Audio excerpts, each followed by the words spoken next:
கர்த்தருடைய நாமம் மகிமைப்படுவதாக. நான் இன்றைய தினம் திருச்சபையில் நிற்கும்போது நான் என்ன ஃபீல் பண்ணுறேன்னா, பவுல் அப்போஸ்தலன் சொல்லுவார், திருச்சபையில் உள்ளவங்களுக்கு ஒரு கடனாளியை போல். என்ன கடன்னா பாருங்கள், நம்ம சபையில் எல்கேஜியிலேருந்து பிஹெச்டி படிக்கிறவங்க வரைக்கும் ஒன்றா வச்சு கிளாஸ் எடுத்தால் எப்படி இருக்கும்? எல்கேஜிக்காரங்களுக்கு பேசுகிறது பிஹெச்டிக்காரங்களுக்கு என்ன இதை போய் பேசிகிட்டு இருக்காங்கன்னு தோணும். பிஹெச்டி படிக்கிறவங்களுக்கு நம்ம டீச் பண்ணோம்னா எல்கேஜிக்காரங்களுக்கு ஒன்றுமே விளங்காது. அது மாதிரி தான் நம்ம திருச்சபையில் சின்ன பிள்ளைங்க, பெரியவங்க, ரட்சிக்கப்பட்டவங்க, ரட்சிக்கப்படாதவங்க, இப்படி பலதரப்பட்ட மக்களையும் ஒன்றா வச்சுக்கிட்டு நம்ம போதிச்சுட்ருக்குறோம். அப்போ நம்ம யாராவது ஒரு சாராராக ஃபோக்கஸ் பண்ணும்போது இன்னொரு சாரார் வெறுமையாக தான் போண்டியிருக்கும், விளங்கி கொள்ளாமல் போண்டியிருக்கும். அதனால தான் நான் சொல்கிறேன், யார் புரிஞ்சுக்கிறாங்களோ அவங்களுக்கு என்னுடைய வேலை தீர்ந்ததுன்னு நினைக்கும்போது, புரிஞ்சுக்கிடாதவங்களுக்கோ நம்ம கடனாளிகளை போலவே இருக்கிறோம். அதனால் இன்றைக்கி நான் நம்ம ஏதோ சபைக்கு வந்தோம், வழக்கமாக ஒரு ஜபம், அப்புறம் ஒரு துதி ஆராதனை, அதுக்கடுத்து என்னென்னாக்கும் நம்ம ஒரு செய்தி, ஒரு திருவிருந்து அப்படின்னு நம்ம போயிட்டுருக்கிறது ஒரு ஃபார்ம். ஜென்ரலாக ஆராதனைனா இப்படி தான் இருக்கும். அதே மாதிரிக்கு வெவ்வேறு சபையில் வேறு மாதிரி ஒழுங்கல் வச்சுருக்காங்க. இப்போ நம்ம வசனம்லாம் சொல்கிறோம். அது மாதிரி சில இடங்களில் பாடல்கள், துதி, அந்த நன்றி, அந்த மாதிரி இதுகளுக்கு அதிக முக்கியத்துவம் கொடுக்குறாங்க. ஆனால் இன்றைக்கி நான் என்ன ஃபீல் பண்ணுறேன் அப்படின்னா, ஒவ்வொரு சாராருக்காகவும் நாம் பேச வேண்டியிருக்கு. அதுதான் சின்ன பிள்ளைகளுக்கு சண்டே கிளாஸில் பேசுவாங்கள்ல, சண்டே கிளாஸில் பேசுகிற வார்த்தைகள் அவர்களுடைய பெற்றோர்களுக்கும் தேவையாக இருக்குது. அதனால தான் நான் இப்போ பொதுவாக வச்சு நான் இப்போ பேச விரும்புகிறேன். இப்பொழுது நான் beginners, primary and junior. Okay, சரி. இப்போ நான் உங்களுக்கு தான் சொல்கிறேன். ஏன் எழுப்பி விட்றேன்னா, நீங்கள் எங்கேயாவது கவனிச்சிக்கிட்டு இருப்பீங்க, பிரசங்கம் தானே, அதில் நமக்கு ஒன்றும் இல்லைன்னு. இப்போ நான் உங்களுக்கு தான் பிரசங்க போகிறேன். அதனால் தயவுசெய்து கவனிங்க. ஓகே, நீங்கள் காலையில் எழுந்திரிச்சோன்னே வேலையை என்ன செய்வீங்க? உங்கள் அப்பா அம்மா என்ன சொல்லி கொடுத்துருக்காங்க? பெட்டை விட்டு எழுந்திரிச்சோன்னே ப்ரேயர் பண்ணோம். ப்ரேயர் பண்ணிங்களா? Very good. சாப்பிட போகும்போது? ஓகே. ஸ்கூலுக்கு போகும்போது? Very good. படுக்க போகும்போது? Very good. இதெல்லாம் உங்களுக்கு அப்பா அம்மா சொல்லி கொடுத்துருக்காங்களா? சண்டே கிளாஸ் சொல்லி கொடுத்தாங்களா? சண்டே கிளாஸ்ன்னு சொல்லி கொடுத்துருக்காங்க, அப்பா அம்மா சொல்லி கொடுத்துருக்காங்க. Very good. அதாவது முதலாவது நம்ம எந்திரிச்ச உடனே தேவனை தான் கனம் பண்ணணும். ஏன் அப்படின்னா, நம்ம சுகமாக வாழ்கிறதும் தூங்கி காலையில் எந்திரிக்கிறதும் தேவனுடைய தயவு தான். எத்தனையோ பேர் இன்றைக்கி பார்த்திங்கன்னா, நைட் படுக்கிறாங்க, விடிய காலம் எந்திரிக்க முடியல. பூமி அதிர்ச்சிகள், கொள்ளை நோய்கள்.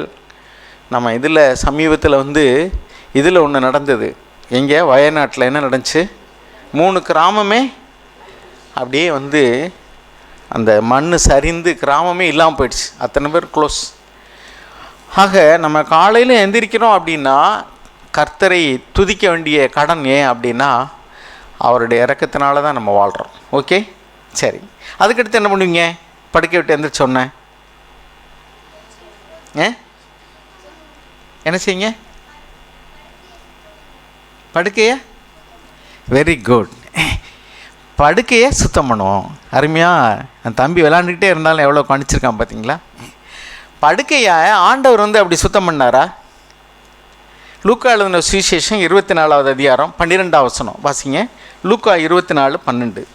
சின்ன பிள்ளைகளுக்கு நான் இப்போ பேசுகிறது பெரியவங்களும் கேட்கும்படி நான் ஏன் பேசுகிறேன் அப்படின்னா, இதை சண்டே கிளாஸ்லேயே பேசலாம். பெற்றோர்கள் இதெல்லாம் வாசிக்கணும், இதையெல்லாம் செய்யணும், உங்கள் பிள்ளைகள்கிட்ட வாட்ச் பண்ணணும். ஏன்னா பைபிள் எழுதியிருக்கு, பிள்ளையை அந்த யாத்திராகம் 3ஆம் அதிகாரத்தில் மோசையை அந்த ராஜகுமாரத்தை அவங்களுடைய தாயிட்டே கொடுத்து வளர்க்கும்போது என்ன சொல்லி கொடுத்தாங்கன்னா, இந்த பிள்ளை எனக்காக வளர்த்துடு. இப்போ தேவனும் ஒவ்வொரு பிள்ளையையும், சபையில் உள்ள பிள்ளைகளை தேவன் பெற்றோர்கிட்ட எப்படி கொடுத்துருக்காருன்னா, எனக்காக வளர்த்திடு. இந்த பிள்ளையை ஓம் பிள்ளையாக வளர்க்காது, அது ஏன் பிள்ளையாக வளரு, எனக்காக வளர்த்துரு, தேவ பக்தி உள்ள பிள்ளையாக வளர்த்துரு. உலகத்தில் நிறைய பிள்ளைகள் இருக்கிறாங்க. ஆனால் சபையில் உள்ள பிள்ளைகளை நம்ம எப்படி வளர்க்கணும் அப்படின்னா, தேவனுக்காக வளர்க்கணும். அப்போ என்ன எழுதியிருக்கு பாருங்கள், ஆண்டவராக இயேசு கிறிஸ்து அப்படிப்பட்ட வழக்கம் உள்ளவராக இருந்தார். அதனால தான் அவர் அதிகாலையில் எந்திரிச்சு ஜெபம் பண்ண போனார்னு நம்ம வாசிக்கிறோம். நிறைய இடத்துல அதிகாலையில் எந்திரிச்சு ஜெபம் பண்ண போனார். நீங்கள் காலையில் எந்திரிச்சோன்னே ஜெபம் பண்ணணுங்கிற அறிஞ்சிருக்கீங்க. Very good. அதுக்கடுத்து என்ன எழுதியிருக்குன்னா, ஆண்டவராக இயேசு கிறிஸ்து உயிர் தெழுகிறார். உயிர் தெழுந்த பின்னாடி பார்த்தீங்கன்னா என்ன நடக்கு நீங்கள் வாசிக்கிறோம். பேதுருவோ எழுந்திருந்து கல்லறையின் இடத்திற்கு ஓடி அதற்குள்ளே குனிந்து பார்க்கையில் சீலைகளை தனிப்பட வைத்திருக்க கண்டு சம்பவித்ததை குறித்து தன்னில் ஆச்சரியப்பட்டு கொண்டு போனான். And he went away to, என்ன எழுதியிருக்கு அப்படின்னாக்கும், stooping in looking he saw the linen drapings only. லினன் டிராப்பிங்ஸ்லாம் எப்படி இருந்துச்சுன்னா ஒரு இடத்துல சுற்றி வச்சுருந்துச்சான். அப்படின்னா அவரை சுற்றி இருந்த உயிர் தெழுந்தவொன்னு ஆண்டவர் என்ன பண்ணுறாரு, தூக்கத்துலேருந்து எந்திரிச்சு அது மாதிரிக்க என்ன பண்ணுறாரு, அது எப்படி தானாக போய் சுற்றி உட்காந்துக்கிடுமா, அவர் சுற்றி இருந்த படுக்கையெல்லாம் மடித்து வச்சாங்க. அப்போ நீங்கள் காலையில் எந்திரிச்சோன்னா உங்களுடைய பாயோ அல்லது பெட்டோ அதை வந்து நீட்டாக முதல்ல படுக்கிறதுக்கு முன்னாடி எப்படி இருந்துச்சோ அதே மாதிரி சுத்தம் பண்ணணும். இப்போ பாயில் என்ன செய்யணும், நீங்கள் பாய் என்ன செய்யணும், சுருட்டி வைக்கணும். சுருட்டி என்ன செய்யணும், அது எங்கே வைக்கணுமோ அங்கே வைக்கணும். நீங்கள்லாம் பெரிய பிள்ளை ஆக ஆக பாயில் சுருட்டி அந்த இடத்துல வைக்கணும். பெற்றோர்களே உங்கள் பிள்ளைகள் இதை செய்கிறாங்களா நீங்கள் கவனிக்கணும். அதுக்காக தான் உங்களை வச்சுட்டு நான் பேசுகிறேன். ஓகே, சரி.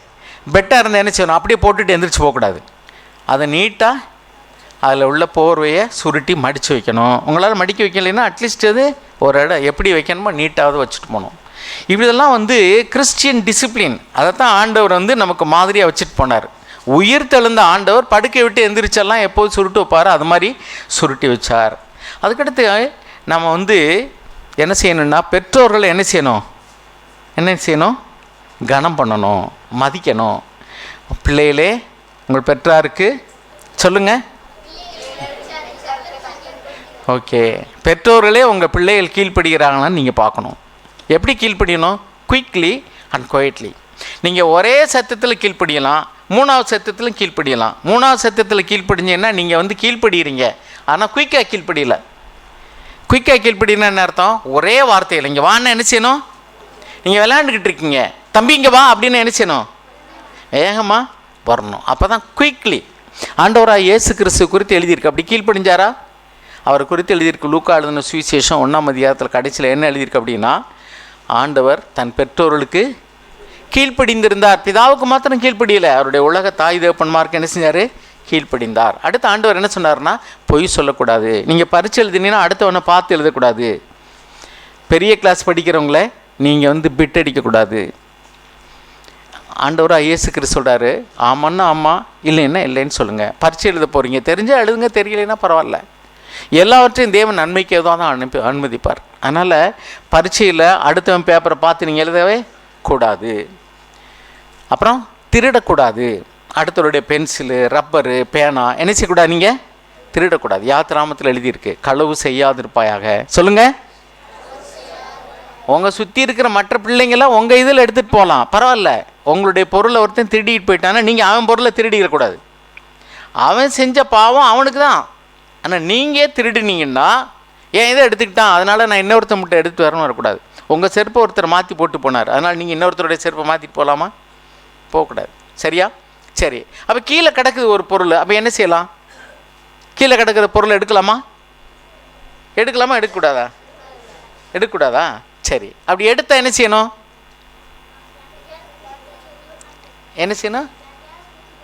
ரோட்டில் கிடக்கு, யார்கிட்ட போய் கேட்பீங்க, போலீஸ் ஸ்டேஷனில். நீங்கள் போலீஸ் ஸ்டேஷன்லாம் போய் கொடுக்க முடியுமா?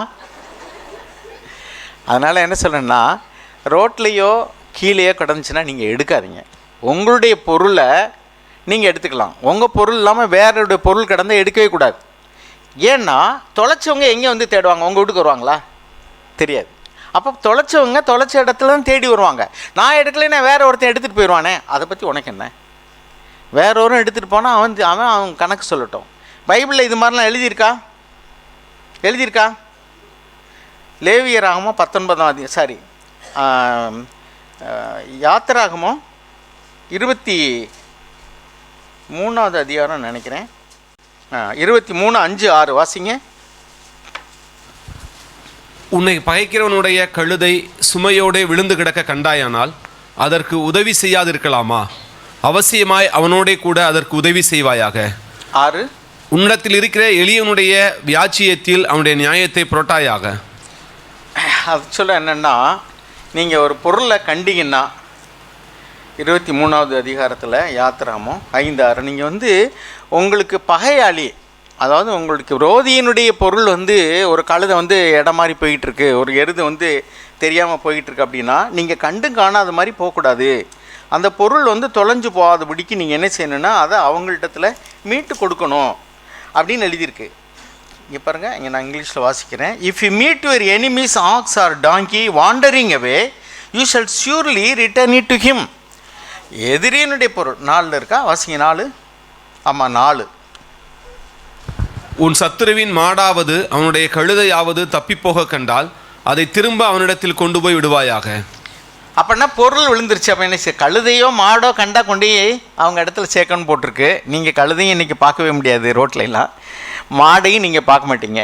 ஆனால் பொருள் கிடக்கு. அப்போ என்ன செய்யணும், அவங்ககிட்ட கொண்டு போய் கொடுக்கணும்.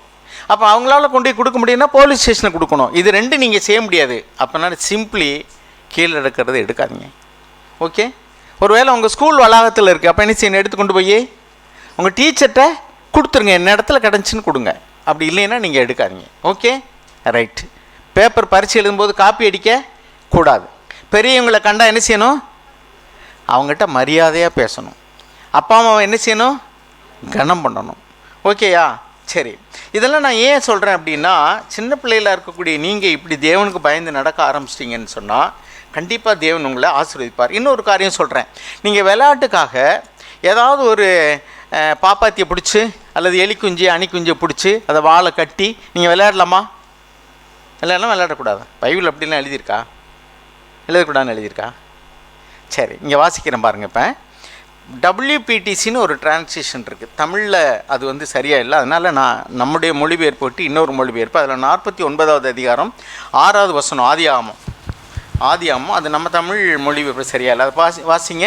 ரகசியமாக பாவம் செய்ய திட்டமிடுவார்கள், அவர்களின் திட்டங்களில் என் ஆத்துமா பங்கு கொள்ள விரும்பவில்லை. அவர்களின் ரகசிய கூட்டங்களை நான் ஏற்றுக்கொள்ள மாட்டேன். கோபமாக இருக்கும்போது மனிதர்களை கொல்லுகிறார்கள், மிருகங்களை வேடிக்கைக்காகவே துன்புறுத்துகிறார்கள். பெற்றோர்களே, தயவுசெய்து உங்கள் பிள்ளைகளுக்கு வந்து எலி குஞ்சை கட்டி கொடுக்கறது, அணி குஞ்சை கட்டி கொடுக்கறது அதெல்லாம் செய்யக்கூடாது. வேடிக்கைக்காக மிருகங்களை துன்புறுத்தக்கூடாது என்பது தேவனுடைய கட்டளை. பாப்பாத்தி அதை உயிரோடு பிடிச்சி சித்திரவதை பண்ணக்கூடாது. எனவே இதெல்லாம் வந்து நீங்கள் நல்லா கற்றுக்கணும். சரியா, ரைட்டு. உங்கள் கூட இருக்கக்கூடிய நண்பர்கள் இதெல்லாம் செய்வாங்க. பென்சில் திருடுவாங்க, பேப்பரை திருடுவாங்க, டீச்சர்ஸை கேலி பண்ணுவாங்க. கேலி பண்ணலாமா? பைபிள் என்ன எழுதியிருக்கு, மேலான அதிகாரம் உள்ளவங்களுக்கு கீழ்ப்படியணும். இப்படிலாம் செஞ்சிங்கன்னா நீங்கள் இருக்கிற இடத்துல, உங்கள் வகுப்பில், நீங்கள் வேலை செய்கிற இடத்துல, எல்லா இடத்துலையும் தேவன் உங்களை ஆசீர்வதிப்பார். சரியா? உங்கள் பெற்றோர்களை என்ன செய்யணும், கனம் பண்ணணும். அதனால் என்ன சொல்கிறேன்னா, நாம் வந்து இந்த காரியங்கள்லாம் நமக்காக தான் எழுதியிருக்கு. சின்ன பிள்ளை நீங்கள் திருடக்கூடாது, பொய் சொல்லக்கூடாது, விரல் நீட்டி பேசக்கூடாது, அப்பா அம்மாவை எதிர்த்து பேசக்கூடாது. பெரியவர்கள் வந்து பிச்சைக்காரர்களாக இருந்தாலும் சரி, அவங்கள நீங்கள் மரியாதையாக தான் பேசணும். யாரை வந்து ஏழை, உங்கள் அப்பா அம்மா ஒரு வேளை வந்து மற்றவங்கள பேர் சொல்லி கூப்பிட்றாங்க, நீங்கள் கூப்பிடக்கூடாது. ஏழையில் இருக்கிறாங்க அல்லது உலகத்தில் உள்ளவங்க ஜாதி வித்தியாசம் பார்த்தெல்லாம் வயசில் பெரியவங்கள கூட மரியாதையெல்லாம் பேசுவாங்க. நம்ம அப்படி பேசக்கூடாது. நம்ம தேவனுக்கு அது பிடிக்காது. மனுஷர்களுக்குள்ள வந்து ஜாதியின் அடிப்படையிலையோ ஏழை பணக்காரங்கள் அடிப்படையிலையோ அவங்களுக்கு வந்து வசதி இல்லை, வேலை செய்ய முடியல, போய் பிச்சை எடுக்கிறாங்கன்னா நம்ம வீட்டுக்கு முன்னாடி வந்து ஐயா தர்மம் கொடுங்கன்னா அவங்க வயசானவங்களால கிண்டல் பண்ணக்கூடாது, கேலி பண்ணக்கூடாது. குருடர்கள் அல்லது ஊனர்கள் அல்லது சப்பானிகள் அவங்க வந்து நம்ம ரோட்டில் பார்க்கும்போது அவங்கள கேலி செய்யக்கூடாது. முடிஞ்சால் அவங்களுக்கு உதவி செய்யணும், இல்லைன்னா என்ன செய்யக்கூடாது, அவங்கள கேலி செய்யக்கூடாது. செவிடர்களை கேலி செய்வாங்க. அவங்க காது கேட்காம என்னத்தையாவது கேட்டாங்கன்னா சரி அவங்கள கிண்டல் பண்ணுவாங்க பசங்க. டீச்சர்ஸில் கிண்டல் பண்ணுவாங்க. அப்படியே நம்ம என்ன செய்யக்கூடாது. செய்யலாமா? செஞ்சால் உங்களை தேவன் ஆசீர்வதிக்க மாட்டார். சரியா? செய்யக்கூடாது. ஓகே, இதையெல்லாம் அருமையான பெற்றோர்களை உங்களை வச்சுக்கிட்டு நான் பேசுகிறேன். ஏன்னா உங்கள் பிள்ளைகள் இப்படி செய்யக்கூடாதுங்கிறத நீங்கள் கண்காணிக்கணும். வயசில் மூத்தவங்க, ஊனமுற்றவர்கள் அவங்களெலாம் நம்ம கேலி பொருளாக பார்க்கக்கூடாது. ஏன்னா தேவன் தான் அவங்களையெல்லாம் படைத்தார். ஏதோ ஒரு காரணத்தினால, அவங்க பாவத்தினாலேயோ அல்லது ஏதோ ஒரு விபத்து காரியத்தினாலேயோ அவங்க வந்து அப்படி இருக்கலாம். அவங்களையெல்லாம் அற்பமாக நினைக்கக்கூடாது. விதவைகளை கனம் பண்ண வேண்டும், முதியவர்களை கனம் பண்ண வேண்டும். பைபிள் அப்படி எழுதியிருக்கு. லேவியராகமம் 19வது அதிகாரம் 32வது வசனம் வாசிங்க. ஒரு 1 தீமோத்தேயு 5:1-2 வாசிங்க. லேவியராகமம் 19:32. நரைத்தவனுக்கு முன்பாக எழுந்து முதிர் வயதுள்ளவன் முகத்தை கனம் பண்ணி உன் தேவனுக்கு பயப்படுவாயாக, நான் கர்த்தர். 1 தீமோத்தேயு 5:1-2. வயசில் மூத்தவங்க, நரைத்தவன்னா என்ன அர்த்தம்னா உங்களை காட்டிலும் வயசில் மூத்தவங்க. அவங்கள என்ன செய்யணும்? நீங்கள் மரியாதையாக பேசணும், விரல் நீட்டி பேசக்கூடாது. அப்பா அம்மாட்ட விரல் நீட்டி பேசுறது, எய்த்து பேசுறது, அப்பா அம்மாவை போவான்னு பேசுறது. உலகத்தில் உள்ளவங்க அப்படி பேசுவாங்க, போவான்னு பேசுவாங்க. அவங்களும் கூட நீங்கள் செல்லமாக பேசுன்னு வச்சுருப்பாங்க. நீங்கள் அப்படி செய்யக்கூடாது. பெற்றோர்களே, தயவு செய்து உங்கள் பிள்ளைகள் உங்களை மரியாதையாக பேசும்படிக்கு அவங்க கற்றுக் கொடுங்க. வயசில் மூத்தவங்க, அவங்க ஒருவேளை உங்கள் வீட்டில் உங்கள் மாமியார் மருமகள் கூட நீங்கள் பிடிச்சிக்கிடாமல் இருக்கலாம். அவங்க உங்கள் மாமியாரையோ அவங்களுடைய தாத்தா பாட்டியிலையோ அல்லது ரோட்டில் போகிற பெரியவங்களோ கூட மரியாதை குறைச்சலாக பேச உங்கள் பிள்ளைகளுக்கு நீங்கள் அனுமதிக்கவே கூடாது. நீங்கள் அப்படி தேவனுடைய காரியங்களில் உண்மையாக இருந்தீங்கன்னா உங்கள் பிள்ளைகளை தேவன் ஆசீர்வதிப்பார். இதெல்லாம் நம்முடைய பொறுப்பு. தேவனுக்காக பிள்ளைகளை வளர்க்குறேன்னு என்ன அர்த்தம்? இதுதான். ஓகே, வாசிங்க அடுத்தது. 1 தீமோத்தேயு 5:1-2. முதிர்வயதுள்ளவனை கடிந்து கொள்ளாமல் அவனை தகப்பனைப் போலவும் பாலிய புருஷரை சகோதரரைப் போலவும் முதிர் வயதுள்ள ஸ்திரீகளை தாய்களைப் போலவும் பாலிய ஸ்திரீகளை எல்லா கற்புடன் சகோதரிகளைப் போலவும் பாவித்து புத்தி சொல்லு. உட்காருங்க. இப்போ நான் அடுத்த கிளாஸில் உள்ளவங்க யார் இருக்கா? நீங்கள் அடுத்து சீனியர். நீங்கள் எந்திரிக்க வேண்டாம், தயவுசெய்து கைகளை உயர்த்துங்க. Senior Sunday class people, senior Sunday class. Okay, இப்போ நான் உங்களுக்கு தான் பேசுகிறேன். அவங்கள யூத்துன்னு வச்சுட்டிங்களோ, நீங்கள் சீனியர் தான், தூக்குங்க கையை. சீனியர் சண்டே கிளாஸ் தான். யூத்துன்னு உடனே நீங்கள்லாம் பெரிய வாலிபர் நினச்சிடாங்க. சென்னையெல்லாம் 10th வரைக்கும் சண்டே கிளாஸ் சீனியராக தான் ட்ரீட் பண்ணுறாங்க. ஏன்னா இவங்கெல்லாம் ரொம்ப பெரிய ஆளுங்கன்னு இப்போவே நினச்சிடாதீங்க. You are senior Sunday class students. யூத்துன்னு நினச்சிட வேண்டாம். நீங்கள் யூத்து கிடையாது. யூத்துனா 19க்கு மேலே தான் யூத்து. 13லேருந்து 19 வரைக்கும் senior Sunday class students. Okay, right. ஏன்னா உங்களுக்குள்ள பெருமை வந்துடக்கூடாங்கிறக்கா சொல்கிறேன். நாங்கள்லாம் இப்போ இளைஞர்கள், வாலிபர்னு நினைக்க வேண்டாம். சண்டே கிளாஸ் தான். நீங்கள் இந்த சண்டே கிளாஸ் ஸ்டூடெண்ட்ஸ்குள்ள அட்டண்டன்ஸ்லாம் நான் பார்த்தேன் நேற்று. அதில் ஒரு சிலர் ரெகுலராக வர்றாங்க, ஒரு சிலர் அவங்க அப்பா அம்மா ஒழுங்காக வராததுனால பிள்ளைகள் வரல. ஓகே, ஒரு சிலர் வந்தோம்னு சொல்கிறாங்க, அட்டண்டன்ஸில் இல்லை. பிள்ளைகளை வளர்க்குறது பெற்றோருடைய கடமையை ஒழிய சண்டே கிளாஸ் டீச்சர்ஸினுடைய கடமை கிடையாது. சர்ச் உங்களுக்கு உதவியாக இருக்க, அவ்வளோதான். அதனால் நான் சண்டே கிளாஸுக்கு அனுப்பி விட்டுட்டேன், அதெல்லாம் அவங்க பாட்டுன்னு நினைக்காதீங்க. பிள்ளைகளை பெற்று போடுறது மட்டும்தான் அவங்க வேலையா? அப்போ சாப்பாடு இனிமேல் சர்ச்சில் கொடுக்கணுமா? Be careful. நம்முடைய பொறுப்பில் எவ்வளோ தூரம் கவனமாக இருக்குது தெரியுமா? பிள்ளைகளை கொண்டாந்து நீங்கள் வந்தால் தானே சண்டே கிளாஸுக்கு பிள்ளைகள் வர முடியும். நீங்களே வரலைன்னா எப்படி பிள்ளைகள் வர முடியும்? அப்புறம் நாளைக்கு அந்த பிள்ளைகள் இவ்வளோ நாள் சர்ச்சில் இருந்து பின்னாடி அவர்கள் திருடர்களாகவோ அல்லது ஒரு வேசித்தன பாவம் செய்கிறவர்களாகவும் மாறுறாங்கன்னா காரணம் என்ன? பேரண்ட்ஸ் அதை பற்றி சீரியஸாகவே கிடையாது. சும்மா கடமைக்காக சர்ச்சுக்கு வர்றது. ஞாயிற்றுக்கிழமை வர்றானா நான் பார்க்குறேன், சர்ச்சில் உள்ள இடம் இருக்கும், வெளியே உட்காந்துருப்பாங்க. ஏன்னா சும்மா அவங்க சர்ச்சுங்கிறது ஏதோ கடமைக்காக வர்றது. சில பேர் சபைக்கு யூடியூப்பில் கேட்டுக்கிடும். நீங்கள் ஆண்டவருக்கும் சபைக்கும் கொடுக்கக்கூடிய முக்கியத்துவம் இவ்வளவுதான்னா தேவனும் உங்களை குறித்ததான கரிசையில் அப்படி தான் இருப்பார். பைபிள் அப்படி தான் எழுதியிருக்கு. என்னை கனம் பண்ணுகிறவர்களே நான் கனம் பண்ணுவேன். அப்போ தேவனை நீங்கள் கனவீனம் பண்ணுறீங்க. சும்மா சபைக்கு என்னன்னாக்கும் சும்மா ஒரு பாரம்பரியமாக வழக்கத்துக்காக வர்றீங்க. உங்களுக்கு ஒரு ட்ரெடிஷன். கீழே உட்கார முடியாதவங்க அல்லது ஏசி ஒத்துக்கிடாதவங்க வெளியில் உட்காந்திங்கன்னா பரவாயில்ல, இடம் இல்லை வெளியே உட்காந்திங்கன்னா பரவாயில்ல, இடம் இருக்கு உள்ள வாங்கினாலும் நீங்கள் வரமாட்டீங்க. காரணம் என்னென்னா சும்மா சர்ச்சுங்கிறது ஒரு ட்ரெடிஷன். ஞாயிற்றுக்கிழமை ஆகிடுச்சு, நம்ம சபைக்கு போனோம். அருமையானவர்களே, நீங்கள் இந்த அளவுக்கு தான் ஆண்டவருக்கும் சபைக்கு முக்கியத்துவம் கொடுக்குறீங்கன்னாக்கும் உங்களுடைய பிள்ளைகளும் நிலைமையும் இப்படி தான் இருக்கும். இப்போ எழுதி வச்சுக்கிடுங்க. யாரெல்லாம் தேவனை கனம் பண்ணுறான் பார்த்துருங்க. சபையிலே நான் பார்க்குறேன், யாரெல்லாம் பெற்றோர்கள் பிள்ளைகளை ரொம்ப கவனமாக அவங்களுடைய காரியங்களை கரிசனையாக இருக்கிறாங்களோ, அவங்க வசனம் படிக்கிறாங்களா, அவங்க சண்டே கிளாஸ் ஒழுங்காக போகிறாங்களா, சர்ச்சு காரியத்தில் அவங்க ஈடுபாடாக இருக்கிறாங்களா, தேவனை கனம் பண்ணுறாங்க, இப்படி பழக்கிற பிள்ளைகளை பாருங்கள். அவங்க பெரியவங்கள் ஆனாலும் சரி, ஏன்னா பைபிள் எழுதியிருக்கு, அவன் சிறியவனாக இருக்கும்போது அவனுக்கு புத்தி சொல்லு, அவன் முதிர் வயது ஆனாலும் அதை விட்டு விடாது இருப்பான். நீங்கள் எதை விதைக்கிறீங்களோ அதை தான் அறுப்பீங்க. இன்னைக்கு நீங்கள் மாம்சத்திற்கென்று விதைத்தால் அழிவை அரிப்பீர்கள்னு பைபிளில் தெளிவாக எழுதியிருக்கு. இது வசனம், நான் சொல்லலை. மாம்சத்திற்கென்று இந்த பிள்ளைகளுக்கு நல்ல ட்ரெஸ் எடுத்து கொடுக்கணும், நல்லா நகை எல்லாம் போட்டு அலங்காரம் பார்க்கணும். Correct. You are bringing up the children for the Lord, not for the Lord but the world. உலகத்துக்காக வளர்க்குறீங்க பிள்ளையர். நல்லா அலங்காரம் பண்ணி விடணும், நல்லா நகை போட்டு விடணும், கொலுசு போட்டு விடணும், அந்த பிள்ளைகளுக்கு நல்ல ட்ரெஸ் எடுத்து கொடுக்கணும். அப்போ தானே ரோட்டில் போகிறவங்களாம் பார்ப்பாங்க. நீங்கள் அதை ஒரு கௌரவ பிரச்சனை நினைக்கிறீங்க. ஆனால் இச்சைக்கு இடமாக உடம்பை நீங்கள் பேணும்படிக்கு உங்கள் பிள்ளைகளுக்கு கற்றுக் கொடுக்கிறீர்கள். You are spoiling your child. அந்த பிள்ளைகளுக்கு நல்லா நகையை போட்டு விடுறீங்க. திருடுறவனுக்கு இச்சிக்கும்படி நகையை போட்டு விட்றீங்க. அவனுக்கு ஆபாசமாக ட்ரெஸ் பண்ணி விட்றீங்க, அல்லது வந்து உள்ளே இருக்கிற வெளியே தெரிகிற மாதிரி அறகுறையான ஆடைகள், ஃபுல் கவர் இல்லை, ஸ்லீவ்லெஸ் ட்ரெஸ்ஸு. எதுக்கு? அப்போ தானே பார்க்குறது கவர்ச்சியாக இருக்கும். To you enjoy? உங்கள் பிள்ளைகள் வந்து ஒரு மாடஸ்ட்டாக ட்ரெஸ் பண்ணாமல் அவங்க வந்து ஒரு அலங்கோலமாக ட்ரெஸ் பண்ணியிருக்காங்க, உள்ளே இருக்கிற வெளியே தெரிஞ்ச மாதிரி டிரான்ஸ்பரண்ட்டாக ட்ரெஸ் பண்ணுறாங்க, அல்லது ரொம்ப ஆடம்பரமாக ட்ரெஸ் பண்ணுறாங்க. அதை பார்க்குறவன் வந்து இச்சிப்பான்ல. இப்படிலாம் நீங்கள் உள்ள பிள்ளைகளை வளர்த்துட்டு பின்னாடி வந்து ஐயோ என் பிள்ளை மோசம் போயிடுச்சு, ஐயோ அவன் கூட்டிகிட்டு போயிட்டானே, இவன் இழுத்துட்டு போனானே, அல்லது அவன் போயிட்டேன். ஆம்பளை பிள்ளையோ பொம்பளை பிள்ளையோ எந்த பிள்ளையாக இருந்தாலும் சரி, அந்த பிள்ளையை நீங்கள் வளர்க்க வேண்டிய விதத்தில் வளர்க்கணும். தெய்வ பயத்தோடு வளர்க்கணும். அவங்க ட்ரெஸ்ஸை குறித்து கவனமாக இருக்கணும். அவங்க சர்ச்சுக்கு ஒழுங்காக வர்றாங்களா, சண்டே கிளாஸ் ஒழுங்காக வர்றாங்களா, யூத் மீட்டிங் அட்டன் பண்ணுறாங்களா, பைபிள் படிக்கிறாங்களா, ஜெபம் பண்ணுறாங்களா. நீங்கள் எல்லாத்தையும் செஞ்சாலும் அவங்க பிள்ளையை ரெட்ஷிப்பு நடத்துறது உங்கள் கையில் இல்லைங்க. அப்படி இருக்கும்போது நீங்கள் இதை செஞ்சீங்கன்னா, செய்யாமல் இருந்தீங்கன்னா பிள்ளைகள் எப்படி வளருவாங்க? எனக்கு பொறுப்பே கிடையாது, எல்லாம் ஆண்டவர் பார்த்துக்கிடுவார் அப்படின்னு சொல்லி நீங்கள் கேர்லெஸ்ஸாக இருந்தீங்கன்னா, நான் உங்களுக்கு சொல்கிறேன், that is God's sovereignty and man's responsibility.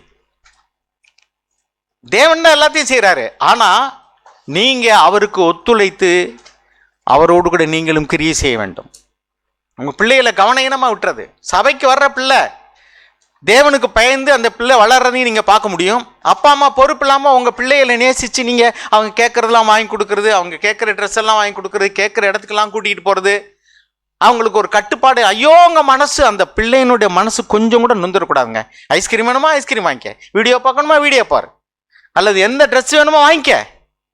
நான் தான் அனுபவிக்க முடியல, எனக்கு இப்போ வசதியை கொடுத்துருக்காரு கடவுள், நீ நல்லா அனுபவி ராஜா, அனுபவி, ரைட்டு, அனுபவிக்கிட்டோம். ஒரு காலம் வரும், அப்பொழுது நீங்கள் இந்த வேதனையாக அனுபவிப்பீர்கள். உங்கள் பிள்ளை வேதனைப்படக்கூடாதுன்னு நீங்கள் எல்லாத்தையும் வாங்கி கொடுத்தீங்கல்ல. தன் இஷ்டத்துக்கு விடக்கூடிய பிள்ளையோ தன் தாய்க்கு லட்சியம் என்ன? வெட்கம், அவமானம். பைபிள் எழுதியிருக்குங்க, அது நிறைவேறும். இன்னைக்கு உங்கள் பிள்ளைய அது கேட்கறதெல்லாம் வாங்கி கொடுக்குறீங்க. சாப்பிடணுமா வாங்கிக்க, அப்படி உடுத்தணுமா வாங்கிக்க, அதுக்கு ட்ரெஸ்ஸா நீ என்ன கேட்குறே தானே, வீடியோ கேமா, சினிமாவா, அலங்காரமா, உன் மனசு கொஞ்சம் கூட வலிச்சிடக்கூடாது. கொஞ்சம் வலிச்சா எனக்கு ரொம்ப வலிச்சிடும். அப்பா பிள்ளைய கண்டிக்கிறாரா, அம்மா போய் குறுக்க நின்றுவாங்க. ஏன்? நானில் பெத்தேன். தாய்க்கு அவமானத்தை அந்த பிள்ளை உண்டு பண்ணுவான். பைபிள் எழுதியிருக்கு. தன் இஷ்டப்படி விடக்கூடிய பிள்ளையோ, தன் இஷ்டப்படின்னு என்ன, அவன் சுயசித்தம் செய்யும்படி விரும்புறீங்க, தாய்க்கு லட்சியம் உண்டாகும். இன்றைக்கி சண்டே கிளாஸ், யூத் மீட்டிங்லாம் பிள்ளைகள் வரலைன்னாக்க பெற்றோர்கள் கவலைப்படுறதே இல்லை. ஸ்கூலுக்கு போகல, காலேஜுக்கு போகலைன்னா கவலைப்படுவாங்க. ஆனால் சர்ச்சுக்கு போகலைன்னா, சண்டே கிளாஸ் போகலைன்னா, வசனம் படிக்கலைன்னா பரவாயில்ல, அதெல்லாம் ஈஸி. எழுதி வச்சுக்கோங்க. முதலாவது தேவனுடைய ராஜ்யத்தையும் நீதியும் தேடினா மற்றதெல்லாம் உங்களுக்கு கூட கொடுக்கப்படும். மற்றதையெல்லாம் தேடினீங்கன்னா தேவனுடைய ராஜ்யம் கூட கொடுக்கப்படுவது அல்ல, அது பிரதானமாய் தேட வேண்டியது. ஏன்னா ஆண்டவர் சொல்லியிருக்காரு, பிரதானமாய் அதை தேடு. என்ஜின் தாங்க பிரதானமாக போகணும், அப்போ தாங்க பெட்டி போகும். நீங்கள் என்ஜினை விட்டுட்டு பெட்டியை ஷோ பண்ணிட்டு இருந்தீங்கன்னா என்ன பிரயோஜனம்? டிவைன் வேல்யூஸ் இருக்குது, ஹெவன்லி வேல்யூஸ் இருக்குது. இந்த உலக பிரகாரமான காரியங்களை முக்கியத்துவப்படுத்தி நீங்கள் வளர்த்தீங்கன்னா அழகு, பணம், படிப்பு, வசதி. இன்றைக்கி நிறைய பெற்றோர்கள் வந்து பிள்ளைகளை நல்லா படிக்க வைக்கணும், என் பிள்ளைகளை எப்படியாவது டாக்டர் ஆக்கிடணும். அது மக்கு பிள்ளையாக இருந்தாலும் சரியாக பணத்தை கட்டியாவது நான் வந்து அவங்கள வந்து டாக்டர் ஆகிடணும். அந்த காலத்தில் என்ஜினியர்னால், இப்போ இன்ஜினியரிங் ரொம்ப சீப்பாக போச்சு, அதனால் இன்ஜினியர் யாரும் சொல்கிறதே இல்லை. அதனால் எப்படியாவது டாக்டர் ஆகிக்கணும், எப்படியாவது நான் விரும்பின படிப்பை என் பிள்ளை படிக்கணும் அப்படின்னு நினச்சி பிள்ளைகள் வந்து அவங்கள வந்து சர்ச்சுக்கு போக முடியல வாலிப பிராயத்தில், பரவாயில்ல ஒரு வருஷம் தானே போட்டோம். நிறைய பேர் வந்து இன்றைக்கி வந்து சபைக்கு போக முடியாட்டாலும் பரவாயில்ல என் பிள்ளை படிக்கணும், சபைக்கு போக முடியாட்டாலும் பரவாயில்ல என் பிள்ளை வந்து பரீட்சையில் ஃபஸ்ட் மார்க் வாங்கணும், அல்லது நல்ல படிப்பு, நல்ல வேலைக்கு போகணும், சபை கூடி வரக்கூடியதான வசதியே இல்லாட்டாலும் பரவாயில்ல என் பிள்ளை எங்கிட்டாவது போய் நிறைய சம்பாதிக்கணும். பணம் பணம் பணம். அப்புறம் உங்கள் பிள்ளை வந்து பின்னாடி வந்து ஐயோ என் பிள்ளை என்னுடைய வாழ்க்கை நல்லா இல்லையே, அது சரியில்லையே. முதலாவது தேவனுடைய ராஜ்யத்தை நீதியும் தேடுன்னு தேவன் சொன்ன வார்த்தையை நீங்கள் வந்து அசட்டை பண்ணினீங்கன்னா it will not go well with your children. உங்கள் பிள்ளைகளுடைய வாழ்க்கை நல்லா இருக்காது. எனவே பெற்றோர்களே, முதலாவது தேவனை கனம் பண்ணுங்க. இது வந்து சும்மா அது பேருக்கு போய் அதெல்லாம் ரைட்டு ஞாயிற்றுக்கிழமை போயிட்டு வந்துடுற, போடா போய் படிடா, அதுக்காக பரீட்சை இருக்குனாக்க நீங்கள் வந்து படிக்க வேண்டாம், சபையிலே கடன் நான் சொல்லலை. எதுக்கு எவ்வளோ முக்கியத்துவம் கொடுக்கணுமோ கொடுங்க. முதலாவது ப்ரையாரிட்டி ஃபர்ஸ்ட் காட். நீங்கள் இங்கே நல்லா படித்து பாருங்கள். அன்றைக்கி ஒருத்தர் எனக்கு பத்திரி கொடுக்க வந்தார். ஒருத்தர் 2 MSc படிச்சிருக்கார், ஒரு MA படிச்சிருக்காரு, ஒரு MEd படிச்சிருக்காரு, MPhil படிச்சிருக்காரு. 2 தூங்கிட்டு இருக்கீங்களா? ஒரு ஆள் படிச்சதுங்க 2 MSc, 1 MA, 1 MPhil, 1 MEd, 1 PhD. இன்னைக்கு வேலை இல்லாமல் இருக்கார். எத்தனை பேர் நம்முடைய சர்ச்சில் வந்து கொஞ்சம் படித்து நிறைய சம்பளம் வாங்குறாங்க? எப்படி இது? It is from God. Give honour to God. இவ்வளோ படிச்சுட்டு ஒருத்தர் வேலை இல்லாமல் இருக்காரு, அல்லது குறைஞ்ச சம்பளத்தில் போய் வேலை பார்க்குறாரு. நீங்கள் கொஞ்சம் படித்து நிறைய சம்பளத்தில் இருக்கிறீங்க அல்லது வேலை பார்க்குறீங்க. தேவனால் வந்தது. உங்களுக்குள்ள தான் அழகு. நீங்களும் அழகாக பிறந்துட்டீங்களா? நீங்கள் சிவப்பாக பிறந்தீங்கன்னா அது உங்களால் வந்ததா? நீங்கள் கரப்பாக பிறந்தீங்கன்னா தேவனால் அதனால் வந்ததா? நீங்கள் இன்ன ஜாதியில், இந்த வீட்டில், இந்த குடும்பத்தில் இவ்வளோ வசதியில் அல்லது வசதி குறைச்சல் பிறக்கிறது நீங்கள் முடிவு பண்ணதா? Give glory to God. இந்த சபையில் இருக்கிறது கூட தேவன் தந்ததான இறக்கம். எத்தனை பேர் சபையினுடைய மேன்மை உறைஞ்சி ஜெபம் பண்ண, ஆண்டவரே நமக்கு நன்றி நன்றி இந்த சபையை தந்தீங்களேங்கிற. They knew the value of the church. சபையினுடைய மேன்மையை உணர்ந்திருக்காங்க. இன்றைக்கி நிறைய இடங்களில் போய் பாருங்க, எல்லாம் குடு குடு குடு அரிக்கிறாங்க. அதைத்தான் பார்க்க முடியுது. நல்ல உணர்ச்சிகளை தூண்டும்படி பாடுறாங்க. ஐயோ ஆவியானவருடைய பிரசன்னம் இருக்கு, எங்கெங்க இங்கே ஆவியை காணாமே. பாவி, நீ ஆவியை தேடுறது விதம் வந்து வித்தியாசமாக இருக்கு. உணர்ச்சி வசப்படுறதா இன்னைக்கு ஆவின்னு நினைக்கிறாங்க. நோ, ஆவியானவர் ஒரு நபர். அவர் உனக்குள்ள இருந்தா அந்த ஆவியானவர் மூலமாக இயேசுவும் பிதாவும் உன் இருதயத்தில் வாசம் பண்ணுகிறார்கள். நித்தியமான வாழ்க்கை, எட்டர்னல் லைஃப் என்பது பிதாவுக்கிட்ட இருக்கு. அந்த பிதாவிட்ட இருக்கக்கூடிய வாழ்க்கையே அவருடைய ஆவியினால பிறந்த இயேசுவானவர் அவரை கொண்டிருக்கிறார். அந்த இயேசு பரிசுத்தாவின் மூலமா எனக்குள்ள வரும்போது இனி நான் அல்ல, என்னில் ஜீவிக்கிறவர் கிறிஸ்துவே என்னில் ஜீவிக்கிறார். அதுதாங்க நித்திய ஜீவன். இயேசுனுடைய ஆவி இல்லாதவன் அவருடையவன் அல்ல. பைபிள் எழுதியிருக்கு, கிறிஸ்துவனுடைய ஆவி இல்லாதவன் கிறிஸ்துவன் அல்ல. அப்ப அந்த ஆவியானவர் மூலமாக கிறிஸ்துவே என் உள்ளத்தில் வந்து விடுகிறார். அவர் சொல்லுகிறபடி நான் நடக்கும்போது நான் அல்ல. இப்ப வாழ்றது யாரு? எனக்குள்ள ஒரு விருப்பம் இருக்கு, நான் அதை நிறைவேற்றல. ஆவியானவர் சொல்றதை நான் செய்கிறேன். அப்போ எனக்குள்ள நான் வாழலை. இப்போ யார் வாழ்றா? கிறிஸ்துவின் ஆவியானவர் எனக்குள்ளே இருந்து என்ன சொல்கிறாரோ அதை நான் செய்கிறேன். எனக்குள்ளே எழும்பக்கூடிய எண்ணங்களுக்கு நான் சொல்கிறேன். இப்போ எனக்குள்ளே வாழ்கிறது யாருன்னா என்னிலிருந்து கிறிஸ்து வெளிப்படுகிறார். இதுதான் நித்திய வாழ்வு. அந்த நித்திய வாழ்வு செத்ததுக்கு பின்னாடி வரக்கூடிய வாழ்வு என்று நம்ம சொல்லலை. இப்போவே அந்த வாழ்வு நமக்குள்ள ஆரம்பிச்சிருது. ஏன்னா நித்தியமானவர் நமக்குள்ளே வந்தபடினால, அவர் எனக்குள்ளிருந்து அவர் சொல்லுகிறபடி நான் செய்கிறதுனால என்னிலிருந்து கிறிஸ்துவே ஜீவிக்கிறார். ஓகே, இப்போ நான் வந்து கைதுக்கு சொன்னேனே, இந்த நபர்களுக்காக நான் இப்போ பேச போகிறேன். முதல்ல ஸ்கூல்லலாம் இப்போ வந்து என்ன சொல்லிக் கொடுக்குறாங்க அப்படின்னாக்கோ, குட் டச் பேட் டச். சைக்காலஜியில் சொல்லிக் கொடுக்குறாங்களா? தொடுகையில் வந்து நல்ல தொடுகை கெட்ட தொடுகை இருக்குல்ல பிரதர்? சைக்காலஜி ஸ்கூலில் சொல்லிக் கொடுக்குறீங்களா? Okay. Which is bad touch? நல்ல டச்சுங்கிறது விட்டுருங்க, பேட் டச் இல்லாத எல்லாமே நல்ல டச் தான். ஓகே. இப்போ உங்கள் அப்பா அம்மா அவங்கள கட்டி அணைக்கிறாங்க, it is a good touch. உங்கள் அம்மா அவங்க கட்டி அணைக்கிறாங்க, அப்பா கட்டி அணைக்கிறாங்க, முத்தம் கொடுக்குறாங்க, it is a good touch. உங்களோட ஃப்ரெண்ட்ஸ் கை கொடுக்குறாங்க, it is a good touch. Encourage பண்ணுறாங்க உங்களை. நீங்கள் ஏதாவது ஒரு நல்ல காரியம் பண்ணுறாங்க, உங்களை வந்து தட்டி கொடுத்து வாழ்த்துறாங்க, it is a good touch. ஏன்னா அது உங்களுக்கு கொடுக்கக்கூடியது என்கரேஜ்மெண்ட், உற்சாகம். ஓகே. பேட் டச்னா என்ன? ஒரு பெண் பிள்ளை ஒரு குறிப்பிட்ட வயசு வந்தோடனே அந்த பிள்ளையை வந்து எந்த இடத்துலாவது தொடும் பொழுது அந்த பிள்ளை வந்து இன்கன்வீனியண்ட்டாக ஃபீல் பண்ணுது. எந்த ஒரு ஆர்கன், ஒரு அவயவத்தை தொடும் பொழுது, அல்லது அவங்கள வந்து அப்பா அம்மா அவங்கள வந்து கட்டி தழுவுறாங்கன்னா அது குட் டச். அது வந்து உங்களுக்கு தவறான உணர்வுகளை கொண்டு வருவதில்லை. ஆனால் ஒரு அந்நியர் ஒருத்தர், அது ஃப்ரெண்டாக இருக்கட்டும், பாய் ஃப்ரெண்டோ கேர்ள் ஃப்ரெண்டோ, அல்லது பாய்ஸ்க்கு பாய்ஸ் ஃப்ரெண்டு, கேர்ளுக்கு கேர்ள் ஃப்ரெண்டு, எதாவது வேணாலும் இருக்கட்டும், whoever it maybe, what ever it maybe, உங்களுக்குள்ள வந்து ஒரு மனதில் வந்து ஒரு ஒரு அசாத்தியமான உணர்வுகள், ஒரு அசௌகரியம், ஒரு நெர்வஸ்னஸ், உங்களுக்கு வந்து ஒரு உணர்ச்சியை தூண்டக்கூடியமான எண்ணங்களுக்கு அது இடம் கொடுக்குது. அல்லது அசௌகரியமான ஒரு அன்கம்ஃபர்ட் உங்களுக்குள்ள வருது.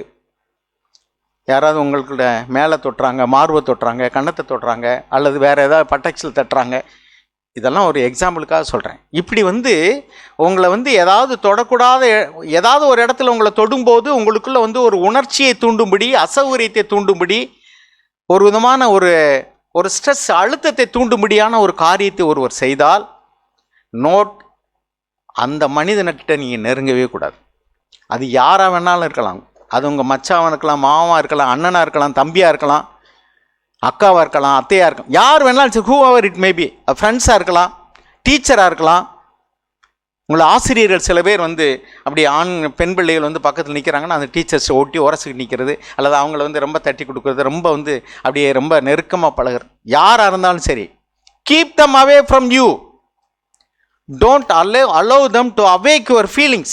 உங்களுடைய உணர்ச்சிகளை தூண்டும்படிக்கு அலோவ் பண்ணாதீங்க. நானா இது சொல்கிறேன்னா, உன்னத பாட்டில் பாருங்கள், 2வது அதிகாரம் 7வது வசனம் வாசிங்க. உன்னத பாட்டு 2:7. அது இங்கிலீஷில் போடுங்க. உன்னத பாட்டு 2:7. எருசலேமின் குமாரத்திகளே, எனக்கு பிரியமானவளுக்கு மனதாக மட்டும் நீங்கள் அவளை விழிக்க பண்ணாமலும் எழுப்பாமலும் இருக்கும்படி வெளிமான்கள் மேலும் வெளியின் மறைகள் மேலும் உங்களை ஆணையிடுகிறேன். நான் இங்கிலீஷில் அதை வாசிக்கிறேன். அதை வந்து த்ரூ த பைபிளில் பிரசாக் அதுக்கு அளவுக்காக விளக்கம் கொடுத்துருப்பார். இதில் பின்பகுதி, you do not arouse or awaken my love until she pleases. அவளுக்கு அந்த ஒரு குறிப்பிட்ட காலம் வரும் வரைக்கும் அவளை நீங்கள் எழுப்ப வேண்டாம். உங்களுக்குள்ள இருக்கக்கூடியதான உணர்ச்சிகள் அது இயல்பாகவே தேவன் தந்தது. அதுக்கு ஒரு கால வரம்பு இருக்குது. இப்போ அது தூங்கிக்கிட்டு இருக்கு, அதை நீங்கள் எழுப்பி விட்றாதீங்க. யாராவது உங்களை வந்து பேட் டச் கொடுக்கும்போது, நான் வந்து ஃபிசிக்கலாக உள்ளதை தான் இப்போ சைக்காலஜியில் டீச் பண்ணுறாங்க பேட் டச்னு. நான் இப்பொழுது ஸ்பிரிச்சுவலாக டீச் பண்ணுற விரும்புகிறேன். Any one who speaks anything or touches you, உங்களை டச் பண்ணும்போது அல்லது உங்களுடைய உணர்வுகளை தூண்டும்போது வார்த்தையினாலோ காட்சிகளினாலோ பொருள்களினாலோ அல்லது உங்களை தொடுவதினாலோ உங்கள் உணர்ச்சிகளை தூண்டும் பொழுது, உணர்ச்சி என்பது ஆத்துமா, மைண்ட், வில் அண்ட் எமோஷன். அப்போ உங்களுடைய ஆத்துமாவை அவன் தொடுகிறான். Be careful. பைபிள் என்ன எழுதியிருக்கு? 2 தீமோத்தேயு 2ஆம் அதிகாரம் 22ஆம் வசனம். ஞாபகம் வச்சுக்க, ரொம்ப ஈஸியான வசனம் பாருங்கள். 2 தீமோத்தேயு 2:22 வாசிங்க. அன்றியும் பாலியத்துக்குரிய இச்சைகளுக்கு நீ விலகி ஓடி சுத்த இருதயத்தோடே கர்த்தரை தொழுது கொள்கிறவுடனே நீதியையும் விசுவாசத்தையும் அன்பையும் சமாதானத்தையும் அடையும்படி நாடு. பேட் டச்சு உங்களுக்கு சரீரத்தில் வச்சாலும் சரி, பேட் டச்சு உங்கள் மனதில் தொட்டாலும் சரி, தூங்கி கொண்டிருக்கக்கூடிய பாலிய இச்சைக்குரிய உணர்வுகளை தூண்டும்படியோ அல்லது உங்களுடைய மன ரீதியாக உங்களை பாதிப்புக்குள்ளாக அல்லது ஒழுக்கங்களை பாதிக்கக்கூடியதான ஒரு காரியங்களை யார் செய்தாலும் சரி, அது ஆணாக இருந்தாலும் சரி பெண்ணாக இருந்தாலும் சரி, பெண்ணுக்கு பெண்ணாக இருந்தாலும் சரி ஆணுக்கு ஆணாக இருந்தாலும் சரி, அவங்க எந்த உறவு முறை உள்ளவங்களாக இருந்தாலும் சரி, சபையில் உள்ளவங்களாக இருந்தாலும் சரி, டீச்சர்ஸாக இருந்தாலும் சரி, run away from him. Bible என்ன எழுதியிருக்கு? விலகி நடன்னு சொல்லலை. என்ன எழுதியிருக்கு? அது அவ்வளோ தீவிரமானது, அதனால தான் எழுதியிருக்கு. பக்கத்திலோட நிற்காத, மெல்ல போய் ஓடிரு. திருடனை கண்டா என்ன செய்வோம்? பிட் பாக்கெட் அடிக்கிறோன்னா என்ன செய்வோம்? அல்லது ஏதாவது ஒரு மந்திரவாதினா என்ன செய்வோம்? அப்பா சாமின்னு ஓடுவோம். விலகி ஓடு, நிற்காத. இச்சைகளை தூண்டக்கூடியதான ஒரு மனிதன் அல்லது காட்சி, அது இச்சையை தூண்டக்கூடியதான ஒரு படமா, ஓடிரு, விலகி ஓடிரு. வீடியோவில் இன்னைக்கு நிறைய பேர் கெட்டு போகிறாங்க. காரணம் என்னென்னா, அது இச்சைகளை தூண்டக்கூடிய காரியங்களையும் பார்க்குறாங்க. Be careful. அது உன்னை கரைப்பிடித்து விடும். அதுக்கு உரிய காலம் இருக்குது. கல்யாணம் பண்ணி ஆண் பெண் செய்ய வேண்டிய காரியங்களெல்லாம் குறித்து இப்போயே நீங்கள் பாடம் எடுத்து கற்றுக்கிடணுமா? உங்களுடைய நண்பர்கள், கெட்ட நண்பர்கள்ட்ட போய் நீங்கள் வந்து இப்படிலாம் கேட்குறீங்க, இது என்ன அது என்னென்னு, அவங்க உங்களுக்கு ஒரு விளக்கம் கொடுக்குறாங்க. இதெல்லாம் இப்போ தெரிஞ்சுக்கிற வேண்டிய அவசியம் இல்லை. அது தெரிஞ்சுக்கிற வேண்டிய காலம் வரும்போது தெரிஞ்சுக்கலாம். இப்போ நீங்கள் வந்து சாப்பிட்றீங்க, அது எப்படி உணவு டைஜஸ்ட் ஆகணும் உங்கள் எல்லாருக்கும் தெரியுமா? இப்போ ஸ்கூலில் வரும்போது சொல்லிக் கொடுப்பாங்க. பிள்ளைகள் சாப்பிடும்போது அது எப்படி டைஜஸ்ட் ஆகுன்னு தெரியணுமா? அதே மாதிரிக்கு எப்படி இவங்க குழந்தை பிறக்குது, எப்படி இப்போ கல்யாணம் பண்ணுறாங்க, இதெல்லாம் தெரிஞ்சுக்கணுமா? குறிப்பிட்ட காலம் வரும் வரைக்கும் அந்த உணர்வுகளை நீ எழுப்பாதே. அந்த உணர்வுகள் இப்போ தூங்கிக்கிட்டு இருக்கு. So whatever you do, உங்களுக்குள்ள வந்து கெட்ட உணர்வுகளை அல்லது ஒரு தவறான ஒரு காரியத்துக்கு வழி நடத்தக்கூடியதாக இருந்தால், அது யாராக இருந்தாலும் சரி, அவர்களை விட்டு விலகி நீ ஓடு, நிற்காத அந்த இடத்துல. தேவன் உன்னை ஆசீர்வதிப்பார். தேவனுக்கு பயப்படக்கூடிய மனுஷன் ஆசீர்வதிக்கப்பட்டவன். சரி, அப்புறம் இன்னொன்று, நம்முடைய வாலிப காலத்தில் எச்சரிக்கையாக இருக்க வேண்டிய 4 காரியத்தை குறித்து எசேக்கியேல் தீர்க்கதரிசனுடைய புஸ்தகம் 16வது அதிகாரம் 49ஆம் வசனத்தில் எழுதியிருக்கு. த்ரூ த பைபிள் வச்சுருந்தீங்கன்னா நீங்கள் தயவு செய்து அருமையான நம்முடைய மூத்த சகோதரருக்கு நன்றி உள்ளவங்களாக இருங்க. எசேக்கியேலுடைய புஸ்தகம் 16வது அதிகாரம் 49ஆம் வசனத்தில் சோதோமி அப்படின்னால தன்பால் பாவங்கள், ஹோமோசெக்சுவல்னு எழுதியிருக்கும். ஆண்களும் பெண்களும் கெட்டு போகிற ஒரு காரியங்கள். சரி, அது ஏன் அவ்வளவு மோசமான ஒரு பாவம்? ஆணும் பெண்ணு கெட்டு போகிறது வந்து பாவமாக இருக்குது. ஆனால் ஆணும் பெண்ணும் கூட கெட்டு போகக்கூடிய பாவங்கள், லெஸ்பியனிசம், சோடமி அப்படிலாம் எழுதியிருக்கு. அதெல்லாம் ஏன் வருது அப்படின்னா அதற்கும் 4 காரியங்களுக்கும் தொடர்பு இருக்கிறது நான் இங்கே எழுதுறார். நீங்கள் வாசிங்க எசேக்கியேல் 16:49. இதோ கர்வமும், கர்வம்னா பெருமைனா you think highly of yourself. பிள்ளைகளே, உங்கள் பெற்றோர்களை காட்டிலும் நீங்கள் உங்களுக்கு அதிகமாக தெரிஞ்சுன்னு நினச்சிங்கன்னா, இப்போ சீனியர் சண்டே கிளாஸ் கை தூக்குனீங்களே, உங்களுக்கு தான் சொல்கிறேன். நீங்கள் போய் இப்போ பள்ளிக்கூடத்தில் படிக்க ஆரம்பிச்சிட்டிங்க, உங்கள் பெற்றோர்கள் ஒரு வேளை படிக்காதவங்களாக இருக்கலாம். உங்களுக்கு வந்து 4 எழுத்து தெரிஞ்சவொன்னே உங்களுக்கு சயின்ஸ் தெரியும். இப்போ ரொம்ப நல்லா தெரிஞ்ச என்னென்னா, உங்கள் பெற்றோரோட உங்களுக்கு செல்ஃபோன் எப்படி ஆப்ரேட் பண்ணுறேன்னு தெரியும். ஓகேயா? Right. Don't feel you know it all. உங்களுக்கு எல்லாம் தெரிஞ்சிருச்சுன்னு பெருமையாக நினைக்காதீங்க. B humble. பெருமையுள்ளவர்களுக்கு தேவன் ஏத்து நிற்கிறார், தாழ்மையுள்ளவர்களுக்கு தான் கிருபை அளிக்கிறார். நீங்கள் ஒரு ஃபஸ்ட் ரேங்க் எடுத்துட்டீங்க, ஃபஸ்ட் மார்க் வாங்கிட்டீங்க, விளையாட்டில் ஃபஸ்ட் ப்ரைஸ் வாங்கிட்டீங்க, don't feel you are proud. தேவன் கொடுத்த ஞானத்தினால தான் நீ அதை செஞ்சீங்கன்னு தேவனுக்கு நன்றி சொல்லுங்கள். மகிமையை தேவனுக்கு செலுத்து, நீ எடுத்துக்கிடாத. உனக்கு தேவன் கொடுக்கக்கூடிய திறமையினால, அறிவினால, ஞானத்தினால, ஒரு சந்தர்ப்பத்தினால, பை சான்ஸ் உங்களுக்கு ஒன்று கிடச்சிருச்சுன்னு சொன்னால், அது படிப்போ வேலையோ ப்ரைஸோ எதுவாக இருந்தாலும் சரி, அந்த மகிமையை தேவனுக்கு செலுத்து. நான் அப்படிங்கிற உணர்வு நெபுகாத் நேச்சாரை பைத்தியக்காரனாக மாற்று. தேவன் அவனை தள்ளிவிட்டார். நான் அப்படிங்கிற உணர்வை பிரதான தூதனாக இருந்தவனை சாத்தானாகும்படிக்கு தள்ளிவிட்டார். பெருமை ரொம்ப மோசமானது. Don't feel proud of your beauty. உங்களுடைய அழகை குறித்து நீங்கள் மேட்டுமை அடைய வேண்டாம். எசேக்கியேல் 28, எசாயா 14 படித்து பாருங்கள். தேவதூதன் தன் அழகை குறித்து மேன்மை பாராட்டினான், தன்னுடைய ஞானத்தை குறித்து மேன்மை பாராட்டினான். அருமையானவர்களே, பெருமை எந்த விதத்தில் இருந்தாலும் சரி, நீ ஃபஸ்ட் ப்ரைஸ் வாங்கியிருக்கலாம், ஃபஸ்ட் ரேங்க் வாங்கியிருக்கலாம், அல்லது நீ ரொம்ப அழகாக இருக்கேன்னு எல்லோரும் மெச்சுக்கொள்ளலாம், உன்னுடைய ட்ரெஸ்ஸு அழகாக இருக்குன்னு சொல்லலாம். அதை வாங்கி கொடுக்கக்கூடிய வசதியை தேவன் உங்கள் பெற்றோர்களுக்கு கொடுத்தாரே, அதுக்காக தேவனுக்கு நன்றி சொல்லுங்கள். நல்ல சபை வந்து நீங்கள் சம்பாரிச்சதா? தேவன் உங்களுக்கு இரக்கம் பாராட்டி கொடுத்துருக்கிறார். Be thankful to God. எனவே அருமையானவர்களே, உங்களுக்கு இருக்கக்கூடியதான எந்த வாய்ப்புகள், வசதிகள், அழகு, பெருமைப்படக்கூடிய எதுவாக இருந்தாலும் சரி, put it on the floor. தேவனுடைய பாதத்தில் வைங்க. வெளிப்படுத்தின விசேஷத்தில் வாய்க்கிறோம், மூப்பர்கள் எல்லாரும் என்ன செஞ்சாங்களா? தங்களுடைய கிரீடங்களை தேவனுடைய பாதத்தில் வச்சு சாஷ்டாங்கமாக விழுந்து பணிந்து கொண்டார்கள். எனவே கர்வம், நீங்கள் கெட்டு போகிறதுக்கு காரணமானது பெருமை. Be careful. நான் என்னுடைய திறமையினால, என்னுடைய உழைப்பினால நான் சம்பாரிச்ச இந்த சொத்து, என்னுடைய ஞானத்தினால நான் பெற்ற இந்த பிரைஸு. உனக்கு அன்னைக்கு வந்து ஒரு காய்ச்சல் வந்துருச்சுன்னா நீ பரிசு எழுதியிருக்க முடியுமா? அன்னைக்கு ஒரு காய்ச்சல் வந்திருந்தா, அன்னைக்கு ஒரு விபத்து வந்திருந்தா நீ ஓடி இருக்க முடியுமா? ஓடும்போது தடிக்க விழுந்திருந்தீன்னா இன்னொருத்தன் ப்ரைஸ் வாங்கியிருப்பான்ல. Give credit to God. இப்போ சாக் சொல்லுவார், என்னுடைய பிள்ளைகள் வந்து ஏதாவது மெடலோ அல்லது வந்து அந்த கப்பெல்லாம் வாங்கிட்டு வந்தாங்கனாக்க உள் ரூமில் வச்சிரு. எல்லோரும் எங்கே செய்வாங்க? ஷோகேஸில் வைப்பாங்க. யாராவது வந்து விசிட்டிங் ரூமுக்கு வந்தால் அவங்கள பார்க்க வர்றவங்க வந்து பார்த்துட்டு, ஆஹா இவ்வளோ கப்பு வாங்கியிருக்காரா, இவ்வளோ மெடல் வாங்கியிருக்காரா, இவ்வளோ சர்டிஃபிகேட் வாங்கியிருக்காரா அப்படின்னு போட நினைப்பாங்க. இவ்வளோ படிப்பையெல்லாம் வந்து நம்ம பின்னாடி போட்டுக்கிற விரும்புவாங்க.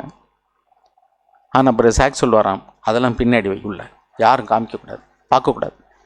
நீ என்ன ரேங்க் வாங்கியிருக்கேன் அடுத்து உங்களுக்கு தெரியக்கூடாதுன்னு சொல்லுவாங்க. ஏன் தெரியுமா? அது அவர்களை இன்னும் பெருமையுள்ளவர்களாக்கி கர்வம் வந்துடும். உங்களுக்கு என்னை போல் யார் உண்டு? I am somebody. You are somebody because of God. தேவன் உன்னை அப்படி படைத்ததுனால, அந்த வசதியை கொடுத்ததுனால, அந்த வாய்ப்பு கொடுத்ததுனால, அந்த சுகத்தை கொடுத்ததுனால, அந்த அறிவை திறமையை கொடுத்ததுனால நீ இப்பொழுது மற்றவர்களால் மெச்சுக்கொள்ளப்படுகிறாய். அந்த பெருமையை, மகிமையை தேவனுக்கு செலுத்து. You will continue to grow. அந்த ஞானத்தில் தேவன் உங்களை இன்னும் வளர பண்ணுவார். நீ தேவனுக்கு மகிமையை செலுத்தாமல் நான் தான் என்னுடைய பிரகாசம், என்னுடைய உழைப்பு அப்படின்னு நீ சொன்னீன்னா, when you start thinking that you are somebody, God will make you nobody. எப்போ உன்னை ஒரு பொருட்டாக நினைக்கிறாயோ அப்பொழுதே உன்னுடைய தோல்வி, கம்மிங் டவுன், கீழே வர்றது ஸ்டார்ட் ஆயிடுச்சுன்னு அர்த்தம். ஸோ கர்வமாக இருக்காதீங்க. பெருமையுள்ளவர்களுக்கு தேவன் எதிர்த்து நிற்கிறார், தாழ்மையுள்ளவர்களுக்கு கிருபை அளிக்கிறார். கிருபைக்கு கீழ்பட்டு இருந்தால் தான் பாவத்தை மேற்கொள்ள முடியும். நீங்கள் பாலி எச்சியிலே கெட்டு போனாலும் பெருமை அதுக்கு ஒரு காரணம். ஏன்னா உங்களுக்கு கிருபை கிடைக்கல, அதனால தான் பாலி எச்சியில் விழுந்து போயிட்டீங்க. எந்த பாவத்தை ஜெயிக்கிறதுக்கும் கிருபை வேண்டும். கிருபை யாருக்கு கிடைக்கும்? தாழ்மையுள்ளவர்களுக்கு தான் கிடைக்கும். நீங்கள் பெருமையாக இருந்தீங்கன்னா கிருபை கிடைக்காது. எந்த பாவத்தில் நீங்கள் விழுந்து போயிருவீங்க. பாலி இச்சையில் விழுந்து போனாலும் அதுக்கு காரணம் பெருமை. பெருமைக்கும் அதற்கும் தொடர்பு உண்டு. ஓகே, அப்போ சோதோமில் வாழ்ந்தவங்க தன்பாலியல் பாவம் செய்கிறவங்களா இருந்ததுக்கு காரணம், ஒரு காரணம் பெருமை. நம்பர் 2 ரீசன் என்ன? நம்பர் 2 அப்படின்னா என்ன அர்த்தம்? பெருந்திண்டிம்போம். அப்படின்னா அவங்களுக்கு ஆகாரத்துக்கு குறைச்சலே இல்லைங்க. இன்றைக்கி நம்ம நாட்டில் பார்க்குறேன் நான், நிறைய வீடுகளில் கேக்கு, பிஸ்கட்டு, அப்புறம் வந்து கார வகைகள் வீடுகளெல்லாம் வந்து பாதி வேஸ்ட் ஆகுது. அன்றைக்கி ஒரு காலத்தில் ஒன்று நாங்களாம் படிக்கிற காலத்தில் எல்லா இடத்துலையுமே வறுமை ரொம்ப இருந்துச்சு. அப்படின்னா ரொம்ப வசதி உள்ளவங்களை பார்த்தோம்னா அவங்க வீட்டில் வந்து ரேடியோ வச்சுருப்பாங்க, டிவி வச்சுருப்பாங்க. அதான் ரொம்ப வசதி. ஓட்டு வீடு இருக்கும், அல்லது வந்து அந்த இந்த வீடு இருக்கும். இப்போல்லாம் பார்த்தீங்கன்னா வசதிகள் ரொம்ப பெருகிருச்சு. அதனால் வீடுகள் தோறும் பார்த்தீங்கன்னாக்கா இன்றைக்கி அவர்களுக்கு வந்து ஒரு ஸ்வீட்டோ அல்லது காரமோ அல்லது பிஸ்கட்டோ ப்ரெட்டோ கேக்கோ அதெல்லாம் வந்து நிறைய வேஸ்ட் ஆகுது. சாப்பாடு நிறைய வேஸ்ட் ஆகுது. சாப்பாடு நிறைய வேஸ்ட் ஆகுது. நான் சின்ன பிள்ளைகளுக்கு மறுபடியும் சொல்கிறேன், எல்லாருக்குமே, சின்ன பிள்ளைகளுக்கும் சரி, சீனியர் சண்டே கிளாஸுக்குன்னு சொல்கிறேன், பெரியவங்களுக்கும் சொல்கிறேன், டோன்ட் வேஸ்ட் த ஃபுட். நீங்கள் வந்து சாப்பிட முடிஞ்ச அளவுக்கு வாங்குங்க. வீட்லேயும் சரி, அது விருந்தாவே இருந்தாலும் சரி, சாப்பிட முடிஞ்சதை வாங்குங்க. வேண்டாம் அது வேண்டான்னு சொல்லுங்கள். ஏன்னா அது தேவன் கொடுத்தது, அதை வேஸ்ட் பண்ணக்கூடாது. எனக்கெல்லாம் வந்து ஃபுட்டு வேஸ்ட் ஆச்சுன்னா சரி எனக்கு ரொம்ப வருத்தமாக இருக்கும். நான் வீட்டில் கோவம்லாம் பட்டிருக்கேன். வேஸ்ட் பண்ணக்கூடாது. ஏன் தெரியுமா? அதை அதுக்கு இல்லாமல் எத்தனை பேர் ரோட்டில் தெரியுறாங்க தெரியுமா? எத்தனை மாநிலங்களில் இன்றைக்கி வந்து ஒருவேளை சாப்பாடு இல்லாமல் கஷ்டப்படுறாங்க தெரியுமா? இன்றைக்கி நிறைய பேர் பேட்டி கொடுக்குறாங்க, ஒருவேளை சாப்பாட்டோடு இருக்கிறோம் அப்படின்ட்டு. காரணம் என்னென்னா அவங்களுக்கு வறுமையில் சிக்கிக்கிட்டு இருக்காங்க. இந்த உணவு அவர்களுக்கு கிடைச்சா நம்ம தாராளமாக தயாளமாக மற்றவங்களுக்கு கொடுக்குறத யோசிக்கிறோம். யாராவது தர்மம் கேட்டு வந்தால் கொடுக்குறதுக்கு யோசிக்கிறோம். ஆனால் அவர்கள் சாப்பாட்டுக்கு வழி இல்லாமல் வந்து பிச்சை கேட்குறாங்க. ஆனால் உங்கள் வீட்லேயோ உணவு ரொம்ப வேஸ்ட் ஆகுது. வேஸ்ட் பண்ணாதீங்க. தேவையான அளவுக்கு சமைங்க, மீதம் இருக்கிற சாப்பிடுங்க. ஆண்டவராக இயேசு கிறிஸ்து நம்ம கற்றுக் கொடுத்தது என்ன? 5 அப்பத்தையும் 2 மீன்களையும் 5000 பேருக்கு போஷித்து மீதியானது ஒன்று வேஸ்ட் ஆகாமல், சொல்லுங்கள் எல்லாரும், வேஸ்ட் ஆகக்கூடாது. ஏன் பொருள் நினைக்காத, உன் பொருள் இல்லை, உன்னுடையது எல்லாமே கர்த்தருடைய. அதான் புதிய ஏற்பாடு. ஆண்டவராக இயேசு கிறிஸ்து என்ன சொன்னார்? என்னுடையவர்கள் யாவும் உம்முடையவர்கள், உம்முடையவர்கள் யாவும். பழைய ஏற்பாட்டில் தசமாவுன்னு 10ல் 1 கொடுத்துட்டு மீதி 90% அவங்க இஷ்டப்படி ஆண்டு அனுபவிச்சாங்க. ஆனால் புதிய ஏற்பாட்டில் அப்படி இல்லை. நீ 10% கொடுக்க வேண்டாம், ஆனால் 1 உங்கள்கிட்ட இருக்கிறது அத்தனையும் தேவன் கொடுத்தது, தேவனுடையது. என்னுடையவர்கள் யாவும் தேவனுடையவர்கள். நீங்கள் கொடுத்த பலத்தினால சம்பாதிச்சேன். அதனால மனப்பூர்வமாக எதை கொடுக்க முடியுமோ அது கொடு. அதுக்கு தான் பாக்ஸ் வச்சுருக்கோம். இன்றைக்கும் பார்த்தீங்களா, சபையில் வந்து பரிசுத்தாவியை பிரசங்கித்தா பரிசுத்தாவிக்காக ஒரு 4 வாரம் ஜெபம் பண்ணுவீங்க, அப்புறம் விட்டுருவீங்க. ஏழை எளியவங்களுக்கு உதவி செய்யணும்னு பிரசங்கிச்சோம்னா தர்ம பணம் வரும். ராஜா பூவர் ஃபண்ட் எவ்வளோ வந்திருக்கும்னா நிறைய வந்திருக்கும்பாங்க. ஆனால் பூவரை பற்றி பிரசங்கம் பண்ணலைன்னா வி வில் ஃபர்கெட். ஏன்னா நமக்கு ஒரு ஆள் வேண்டி இருக்குது. ஓயாமல் தார் வச்சுக்கிட்டே இருக்கணும். ஏழை எளியவங்களை நினச்சிக்கிடுங்க. ஒன்றே ஒன்று நினப்போம், நம்ம வீட்டில் வேஸ்ட் ஆகக்கூடியது, உங்கள் இலையில் வச்சு வேஸ்ட் ஆகக்கூடிய சாப்பாட்டுக்காக நிறைய பேர் ஏங்கிட்டு இருக்கிறாங்க. கர்த்தர் உங்களுக்கு கொடுத்ததுனால நீ வேஸ்ட் பண்ணலாமா?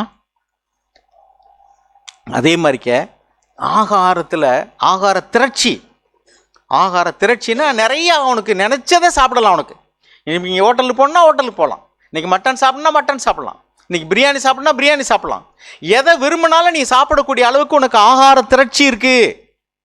காசு இருக்குது, பணம் இருக்குது, தானியங்கள் இருக்குது, எதை வேணாலும் சாப்பிட்லாம். இந்த நிலைமைக்கும் அதே மாதிரிக்க பாலியல் ரீதியான உணர்வுகளுக்கும் தொடர்பு இருக்குது. சோதோமின் பாவம் வந்ததுக்கு காரணம் என்னென்னா ஆகார திரட்சி. Number 2 reason. அப்படின்னா என்ன அர்த்தம்? பொருளாதார ரீதியான காரியங்களில் உங்களுக்கு போதுமான அளவு பணம் இருக்குது, எதை வேணாலும் நீங்கள் வாங்கி சாப்பிட்லாம். அப்புறம் கிளட்டுனி அப்படின்னா பெருந்திண்டி, நிறைய சாப்பிட்றது. நல்லா சாப்பிட்டா என்ன செய்யும்? என்ன வரும் அடுத்து? The more you eat the less you produce.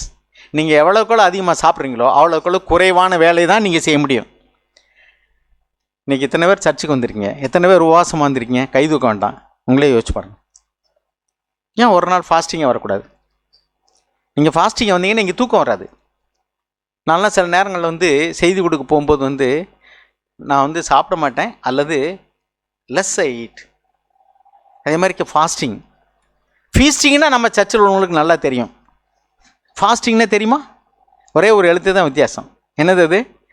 இப்போல்லாம் கஞ்சியெல்லாம் போடுறாங்க, கஞ்சி துவையெல்லாம் போட்டு நீங்கள் வந்து ஃபீஸ்டிங்லேருந்து இப்போ நம்ம சர்ச்சு ஃபாஸ்டிங்கு மாறிட்டு இருக்கு. Okay, of fasting. நல்ல உணவு சாப்பிட்றதுல இருந்து கொஞ்சம், நான் என்ன சொல்ல வரேன்னா, அதிகமான சாப்பாடு அதுக்கு அடுத்து என்ன செய்யணும், பாலியல் ரீதியான உணர்வுகளை தூண்டும். நல்லா சாப்பிட்றீங்க, நல்லா தூங்குறீங்க, அடுத்து என்னென்னா காம வெறி உணர்வுகள் உங்களுக்கு தூண்டப்படும். Be careful in eating. சாக் சொல்வார், நல்லா சாப்பிட்டேன் சீக்கிரம் செத்து போயிட்டேன், இது உங்களுக்கு நல்லா இருக்கா? பிரதர் எங்களுக்கெல்லாம் எல்டர்ஸ் மீட்டிங்கில் சொல்லியிருக்காரு, ஸ்வீட் சாப்பிட்றது, கேக் சாப்பிட்றது, பேக்கரி ஐட்டம், ஃபேட்டு, கொழுப்பு இதெல்லாம் தவிர்த்துருங்க, எங்களை போல் நீங்கள் நல்லா ரொம்ப நாளைக்கு இருக்கலாம்னு சொல்லுவார். இன்றைக்கி எவ்வளோ பேர் வந்து பேக்கரி ஐட்டம் சாப்பிட்றது, கேக் சாப்பிட்றது, ஸ்வீட் சாப்பிட்றது, அப்புறம் வந்து பீஃபு, மட்டன் அள்ளி போடுறது உள்ள, இதெல்லாம் உங்களுக்கு என்ன செய்யணாக்கா, வில் ப்ரொடியூஸு செக்ஸுவல் ஃபீலிங்ஸ், உங்களுக்கு பாலி இச்சைக்குரிய எண்ணங்களை தூண்டும். ஸோ உணவு பழக்க வழக்கத்தை குறித்து ஜாக்கிரதையாக இருங்க. உங்களால் முடிஞ்ச அளவு உபவாசம் இருங்க, எத்தனையாவது சபைக்காக உபவாசம் இருங்க, எத்தனையாவது காரியங்களுக்காக நீங்கள் உங்களுக்கு பர்சனலாக ஆவியானவருடைய அபிஷேகத்துக்காகவோ அல்லது நல்ல ஆவிக்குரிய வாழ்க்கைக்காகவோ நீங்கள் உபவாசம் இருங்க. உலக பிரகாரமான காரியங்களுக்கு உபவாசம் இருந்திருப்பீங்க, ஆவிக்குரிய காரியங்களுக்கு உபவாசம் இருந்து ஜெபித்ததுண்டா? ஆண்டவராக இயேசு கிறிஸ்து போய் உபவாசம் இருந்து ஜெபித்தார் 40 நாள். மோசே உபவாசம் இருந்து ஜெபித்தார். இன்னும் ஆதியாகமம் 13 அப்போஸ்தலர் பணி 13 வாசிக்கிறோம், அவர்கள் உபவாசம் இருந்து என்ன எழுதியிருக்கு, உபவாசம் இருந்து, அப்போஸ்தலர் 13:1 வாசிங்க, உபவாசம் இருந்து ஆராதனை செய்தார்கள். வாசிங்க அப்போஸ்தலர் 13:1 என்ன எழுதியிருக்கு, அவர்கள் கர்த்தருக்கு ஆராதனை செய்து உபவாசித்து கொண்டு இருந்த பொழுது. ஆராதனை செய்வதற்கு உபவாசித்தாங்க, ஆராதனை செய்கிறதுக்கு. நீங்கள் ஆராதனைக்கு வரும்போது என்னைக்கா உபவாசித்தது உண்டா? நான் கைதுக்கு சொல்லி உங்களை சிறுமைப்படுத்த விரும்பல. ஒரு நாள் உணவு, வாரத்தில் ஒரு நாள் உபவாசம் இருக்கிறது உங்களுக்கு நல்லது தெரியுமா? 6 நாள் வேலை செய்யுங்க, 7ஆவது நாள் ஓய்ந்துருங்கன்னாரு. 6 வருஷம் விவசாயம் பண்ணுங்க, 7ஆவது வருஷம் உங்கள் நிலத்தை வந்து அதுக்கு ரெஸ்ட் கொடுங்கன்னு சொன்னார். 6 நாள் சாப்பிட்றீங்க, ஒரு நாள் ஃபுல்லாக வேண்டாம், ஒரு வேளை சாப்பாடு, அது உங்களுக்கு நல்லது. சயின்டிஃபிக்கலாகவே சொல்கிறாங்க அது நல்லது. அது நம்ம குடலுக்கு ரெஸ்ட் கொடுக்குறோம். So your health will be improved. So உணவு பழக்க வழக்கங்களில் கேர்ஃபுல்லாக இருங்க. உங்களுடைய இச்சைகளை தூண்டக்கூடிய, காம உணர்வுகளை தூண்டக்கூடிய, உங்களை சோம்பேறிகள் ஆக்கக்கூடிய உணவுகளுக்கு ஜாக்கிரதையாக இருங்க. அதுக்கு அடுத்தது, ஏன்னா இதுக்கெல்லாம் நேரடியாக எங்கே தொடர்பு இருக்குது, பாலிய இச்சையில் விழுந்து போகிறதுக்கான தொடர்புகள் இருக்குது. சோதோமின் பாவத்துக்கான காரணம் இதுன்னு ஆண்டவர் சொல்கிறாரு. அதுக்கடுத்து வாசிங்க. அடுத்தது, நிர்விசாரமான சாங்கோபாங்கமும் ஆகிய இவைகளே உன் சகோதரியான சோதோமின் அக்கிரமம். நிர்விசாரமான சாங்கோபாவம், இங்கிலீஷில் என்ன எழுதியிருக்கு, you are not sensitive to the needs of others. உங்களுக்கு நல்ல உணவு இருக்குது, உங்களுக்கு நேரம் இருக்குது, ஆனால் உணவையோ அல்லது பொருளையோ அல்லது செல்வத்தையோ அல்லது உங்களுக்கு நேரத்தையோ உங்களுடைய எனர்ஜியோ மற்றவங்களுக்கு ஹெல்ப் பண்ணுறதுக்கு நீங்கள் உபயோகிக்கிறதே இல்லை. You leave for your self. ஆண்டவராக இயேசு கிறிஸ்து தனக்கானதே தேடாமல் பிறருக்கான தேடினதுனால தான் பரலோகத்திலிருந்து இறங்கி இங்கே வந்தார். இல்லைன்னா நம்மளாம் ஆண்டவரை அறிந்திருக்கவே முடியாது. இப்போவும் நீங்கள் come out of your comfort zone. நீங்கள் சம்பாதிச்சு உங்களுக்காகவே சேர்த்து வைக்கணும். ஏழைகளுக்கு கொடுக்கறது, காணிக்கு கொடுக்கறது, அதெல்லாம் யோசிக்கலாம். அதெல்லாம் what minimum I can give, என்னவா எவ்வளோ குறைஞ்சதை நான் கொடுக்க முடியும். உங்கள் நேரத்தை, உங்கள் பணத்தை, உங்களுடைய பொருளை, அப்புறம் நீங்கள் சரீர பிரகாரமாக செய்யக்கூடிய உதவிகளை பாருங்கள். முதியவர்கள் எவ்வளோ பேர் இருக்கிறாங்க, அவங்களுடைய லக்கேஜை கேரி பண்ணிட்டு போகிறது. பிள்ளைகளை உள்ள பெற்றோர்கள் இருக்கிறாங்க, அவங்க பிள்ளைகளை தூக்கி வச்சு கொஞ்சம் நேரம் உதவி செய்கிறது. சர்ச்சுக்கு வரும்போது உங்கள் வீட்டுக்கு பக்கத்தில் அவங்களுக்கு ஒரு ஹெல்ப்பு. அவங்க வேலை செய்கிற நேரத்தில் பிள்ளை ரொம்ப தொந்தரவு கொடுத்துக்கிட்டு இருக்கு. நான் இப்போ யாருக்கு பேசிகிட்டு இருக்கேன், கை தூக்கி சொன்னேன்ல, யார்? உங்களால் முடிஞ்ச அளவுக்கு ஸ்டார்ட் ஹெல்ப்பிங். உங்களுக்கு உதவி செய்யுங்க, உங்கள் வீட்டில் உள்ளவங்களுக்கு, பெற்றோர்களுக்கு உதவி செய்யுங்க. ஸ்கூல்லேருந்து வந்த உடனே வந்தாச்சு வீடியோ கேம் விளையாடணும் அல்லது ரோட்டில் போய் விளையாடணும், ஸ்டாப். உன்னை ரெஃப்ரெஷ் பண்ணிக்கிறதுக்கு நல்ல வழியை சொல்கிறேன். உங்கள் வீட்டில் வந்து முகத்தை கழுவுறீங்க, டீ சாப்பிட்றீங்க, அடுத்தாப்பில் என்ன செய்யுங்கன்னா உங்கள் அப்பா அம்மாவுக்கு எதாவது ஹெல்ப் பண்ணுங்க. தோட்டத்துக்கு தண்ணி விடுங்க. இங்கெல்லாம் தண்ணி விடுறதுக்கு டியூட்டி போட்டிருக்கோம். நிறைய இந்த ஜார்கள்லாம் இருந்து நமக்கு ஒன்றும் செய்ய போகிறது இல்லை, செடியெல்லாம். ஆனால் we are making it habit. சமைக்கிறதுக்கு டியூட்டி கிடையாது, பாத்திரம் கழுவுறதுக்கு டியூட்டி கிடையாது, ஆனால் தண்ணி விடுறதுக்கு டியூட்டி போட்டிருக்கோம். ஏன் தெரியுமா? At least once in a week visit the church. சபைக்கு வாங்க, do some duty. We are teaching them. அருமையானவர்களே, உங்கள் பிள்ளைகளுக்கு நீங்கள் பெற்றோர்கள் தயவு செய்து கவனிங்க. உங்கள் பிள்ளைகள் வந்து ஐயோ ஸ்கூலுக்கு போயிட்டு என் பையன் தப்பாக வரேன், பிள்ளைகளை வந்து இப்போவே அவங்க இஷ்டத்துக்கு விடாதீங்க. இளம் வயதில் நுகத்தடியை சுமப்பது மனுஷனுக்கு எங்கே எழுதியிருக்கு? எங்கே எழுதியிருக்கு? புலம்பல்ல எழுதியிருக்கு. புலம்பல்ல 3வது அதிகாரம். நம்ம சர்ச்சில் உள்ளவங்களுக்கெல்லாம் மண்டை நிறைய படுத்திருக்கு, வசனங்கள்ல நிறையா, அதுக்குள்ள விளக்கமெல்லாம் தெரியும். ஒவ்வொரு வாரமும் வந்து புது புது பிரசங்கங்களை கேட்டு புது புது வெளிப்பாடுகளை பெற்று அறிவு ரொம்ப பெருத்திருக்கு தலை. ஆனால் வாழ்க்கையில் இன்னும் அது வரல, இங்கே இருக்கிறது இங்கே இறங்கலை. அதனால் பைபிள் விளக்கம்லாம் நம்ம சொல்லிடுவோம், நல்ல சபைன்னு சொல்லுவோம். உங்கள் வாழ்க்கை நல்லதாக மாறி இருக்கா? அப்படிலாம் என்ன அர்த்தம்? மண்டையில் தாங்க இருக்குது எல்லாமே, இருதயத்துக்கு வரல, செயலில் வரல. ஒபே. அதுக்கடுத்து என்ன எழுதியிருக்கு? அதை வாசிங்க அந்த வசனத்தை. இளம் வயதில் இளம் பிராயத்தில் தன் இளம் பிராயத்தில் நுகத்தை சுமக்கிறது மனுஷனுக்கு நல்லது. நுகம்னா என்ன? நுகம்னாக்க ஒரு மாடை வந்து ஒத்த மாட்டுக்கு வந்து நுகத்தை வச்சு பூட்ட மாட்டாங்க, 2 மாடு. அப்படின்னா என்ன அர்த்தம்? You are bearing the weight of others, you are carrying the burden of others. அப்படின்னா மற்றவங்களுக்கு நீங்கள் உதவி செய்கிறீங்க, you are supporting others. So நுகத்தடியை சுமக்கிறன்னு அர்த்தம் இன்னொருவருடைய பாரத்தை ஷேர் பண்ணிக்கிறது. ஸோ உங்கள் பெற்றோருடைய பாரத்தை ஷேர் பண்ணுங்கள். இளம் பிள்ளைகளே, உங்கள் அப்பா அம்மாவுக்கு ஏதாவது வேலை செய்யுங்க. பாத்திரம் கழுவுறது, வீடு கூட்டுறது, வீட்டை க்ளீன் பண்ணுறது, துடைக்கிறது, தண்ணி விடுறது, துணி துவைக்கிறது. பிள்ளைகளே, உங்கள் பெற்றோர்களே தயவுசெய்து உங்கள் பிள்ளைகளை வந்து சின்ன வயசுலேருந்தே அவங்களுக்கு டியூட்டி செய்வீங்க. நான்லாம் என்னுடைய பிள்ளைகளை வந்து ஞாயிற்றுக்கிழமை ஆச்சுன்னா இப்போ தான் எல்லோரும் சேர்ந்து கூட்டுறீங்க. இப்போ நானும் என்னுடைய பிள்ளைகளையும் சேர்ந்து விளக்கமாற்ற எடுத்து உள்ள தோட்டம்லாம் கூட்டுவோம். என் பையன்கிட்ட சொல்லுவேன், பாத்திரம் கழுவுறனாக்கா அக்காவை கழுவு சொல்லுங்க அம்மா. நான் சொல்லுவேன், ஏன் ஆம்பளை பிள்ளை பொம்பளை பிள்ளைன்னு வேலையில் வித்தியாசமாக இருக்குது, கழுவு சும்மான்னு. உங்கள் பிள்ளைகளை நீங்கள் அப்படி வளங்க.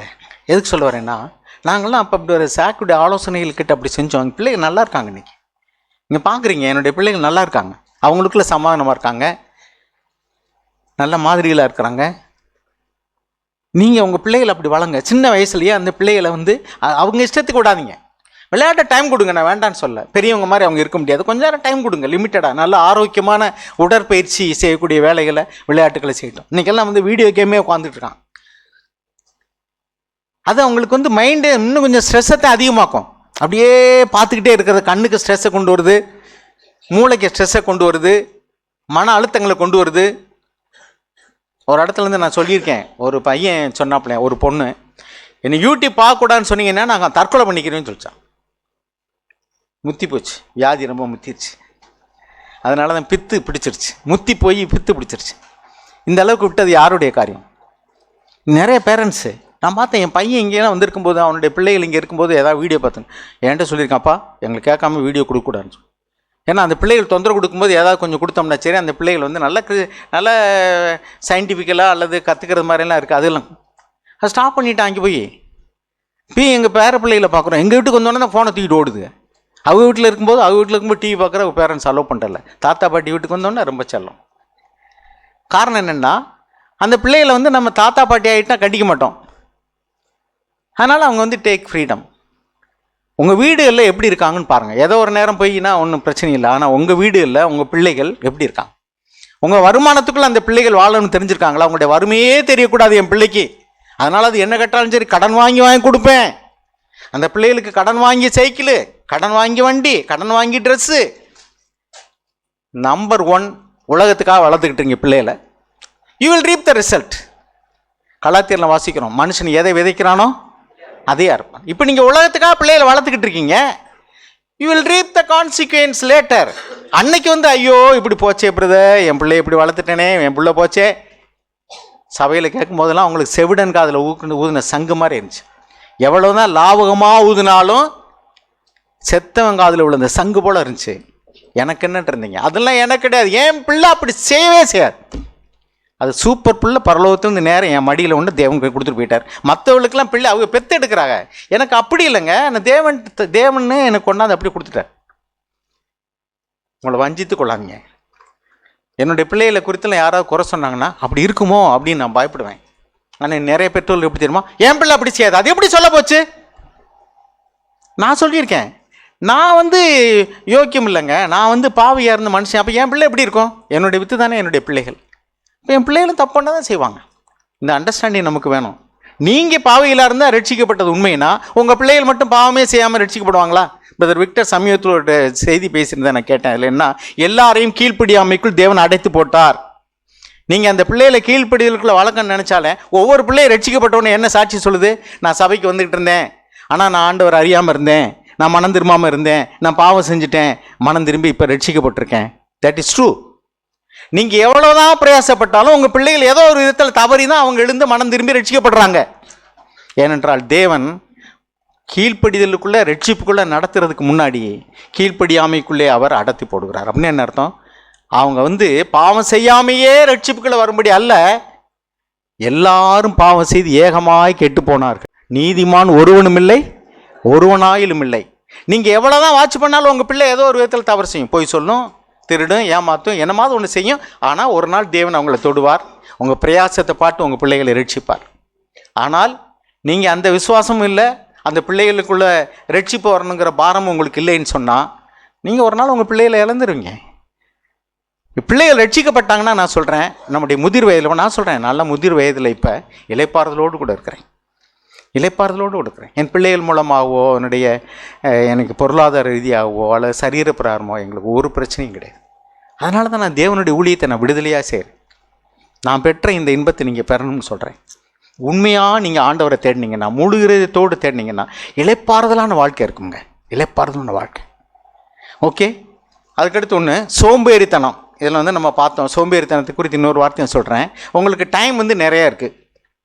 உங்களுக்கு அப்போ நீங்கள் என்ன செய்கிறீங்க? சோம்பேறித்தனமாக நீங்கள் செய்கிறீங்க. ஊர் சுற்றி பார்க்கணுன்னு நினைக்கிறது, நண்பர்களோடு கூட போய் அரட்டை அடிக்கணும்னு நினைக்கிறது, வாட்ஸ்அப்பில் சேட் பண்ணணும்னு நினைக்கிறது. What will happen to you? பாருங்கள், ஆதியாகமம் 34 அதிகாரம் 1ஆம் வசனம் வாசிங்க. ஆதியாகமம் 34:1. அநேகம் பேர் உங்களுடைய நண்பர்களை குறித்து அக்கறை, அதாவது ஒரு அஜாக்கிரதை இருக்குங்க. Be careful in choosing your friends. 1 கொரிந்தியர் 15:33 எழுதியிருக்கு, bad company corrupts good morals. ஆகாத சம்பாசனைகள், ஆகாத நண்பர்கள் தான் ஆகாத சம்பாசனை பேசுவாங்க, அது உங்களுக்கு நல்ல ஒழுக்கங்களை கெடுத்து விடும்னு எழுதியிருக்கு. இப்போ நீங்கள் இந்த வசனத்தை வாசிங்க. லேயாள் யாக்கோபுக்கு பெற்ற குமாரத்தியாகிய தீனாள் தேசத்து பெண்களை பார்க்க புறப்பட்டாள். அவளை ஏவியனான ஏமோரின் குமாரனும் அத்தேசத்தின் பிரபுவுமாகிய சீகேம் என்பவன் கண்டு அவளை கொண்டு போய் அவளோட சைனித்து அவளை தீட்டுப்படுத்தினான். அவனுடைய மனம் எதனால இப்படி கெட்டு போனால், அவள் யாக்கோபுனுடைய மகள், 12 மைங்க ஒரு மகள் இல்லையா, 11 + 1 ரைட்.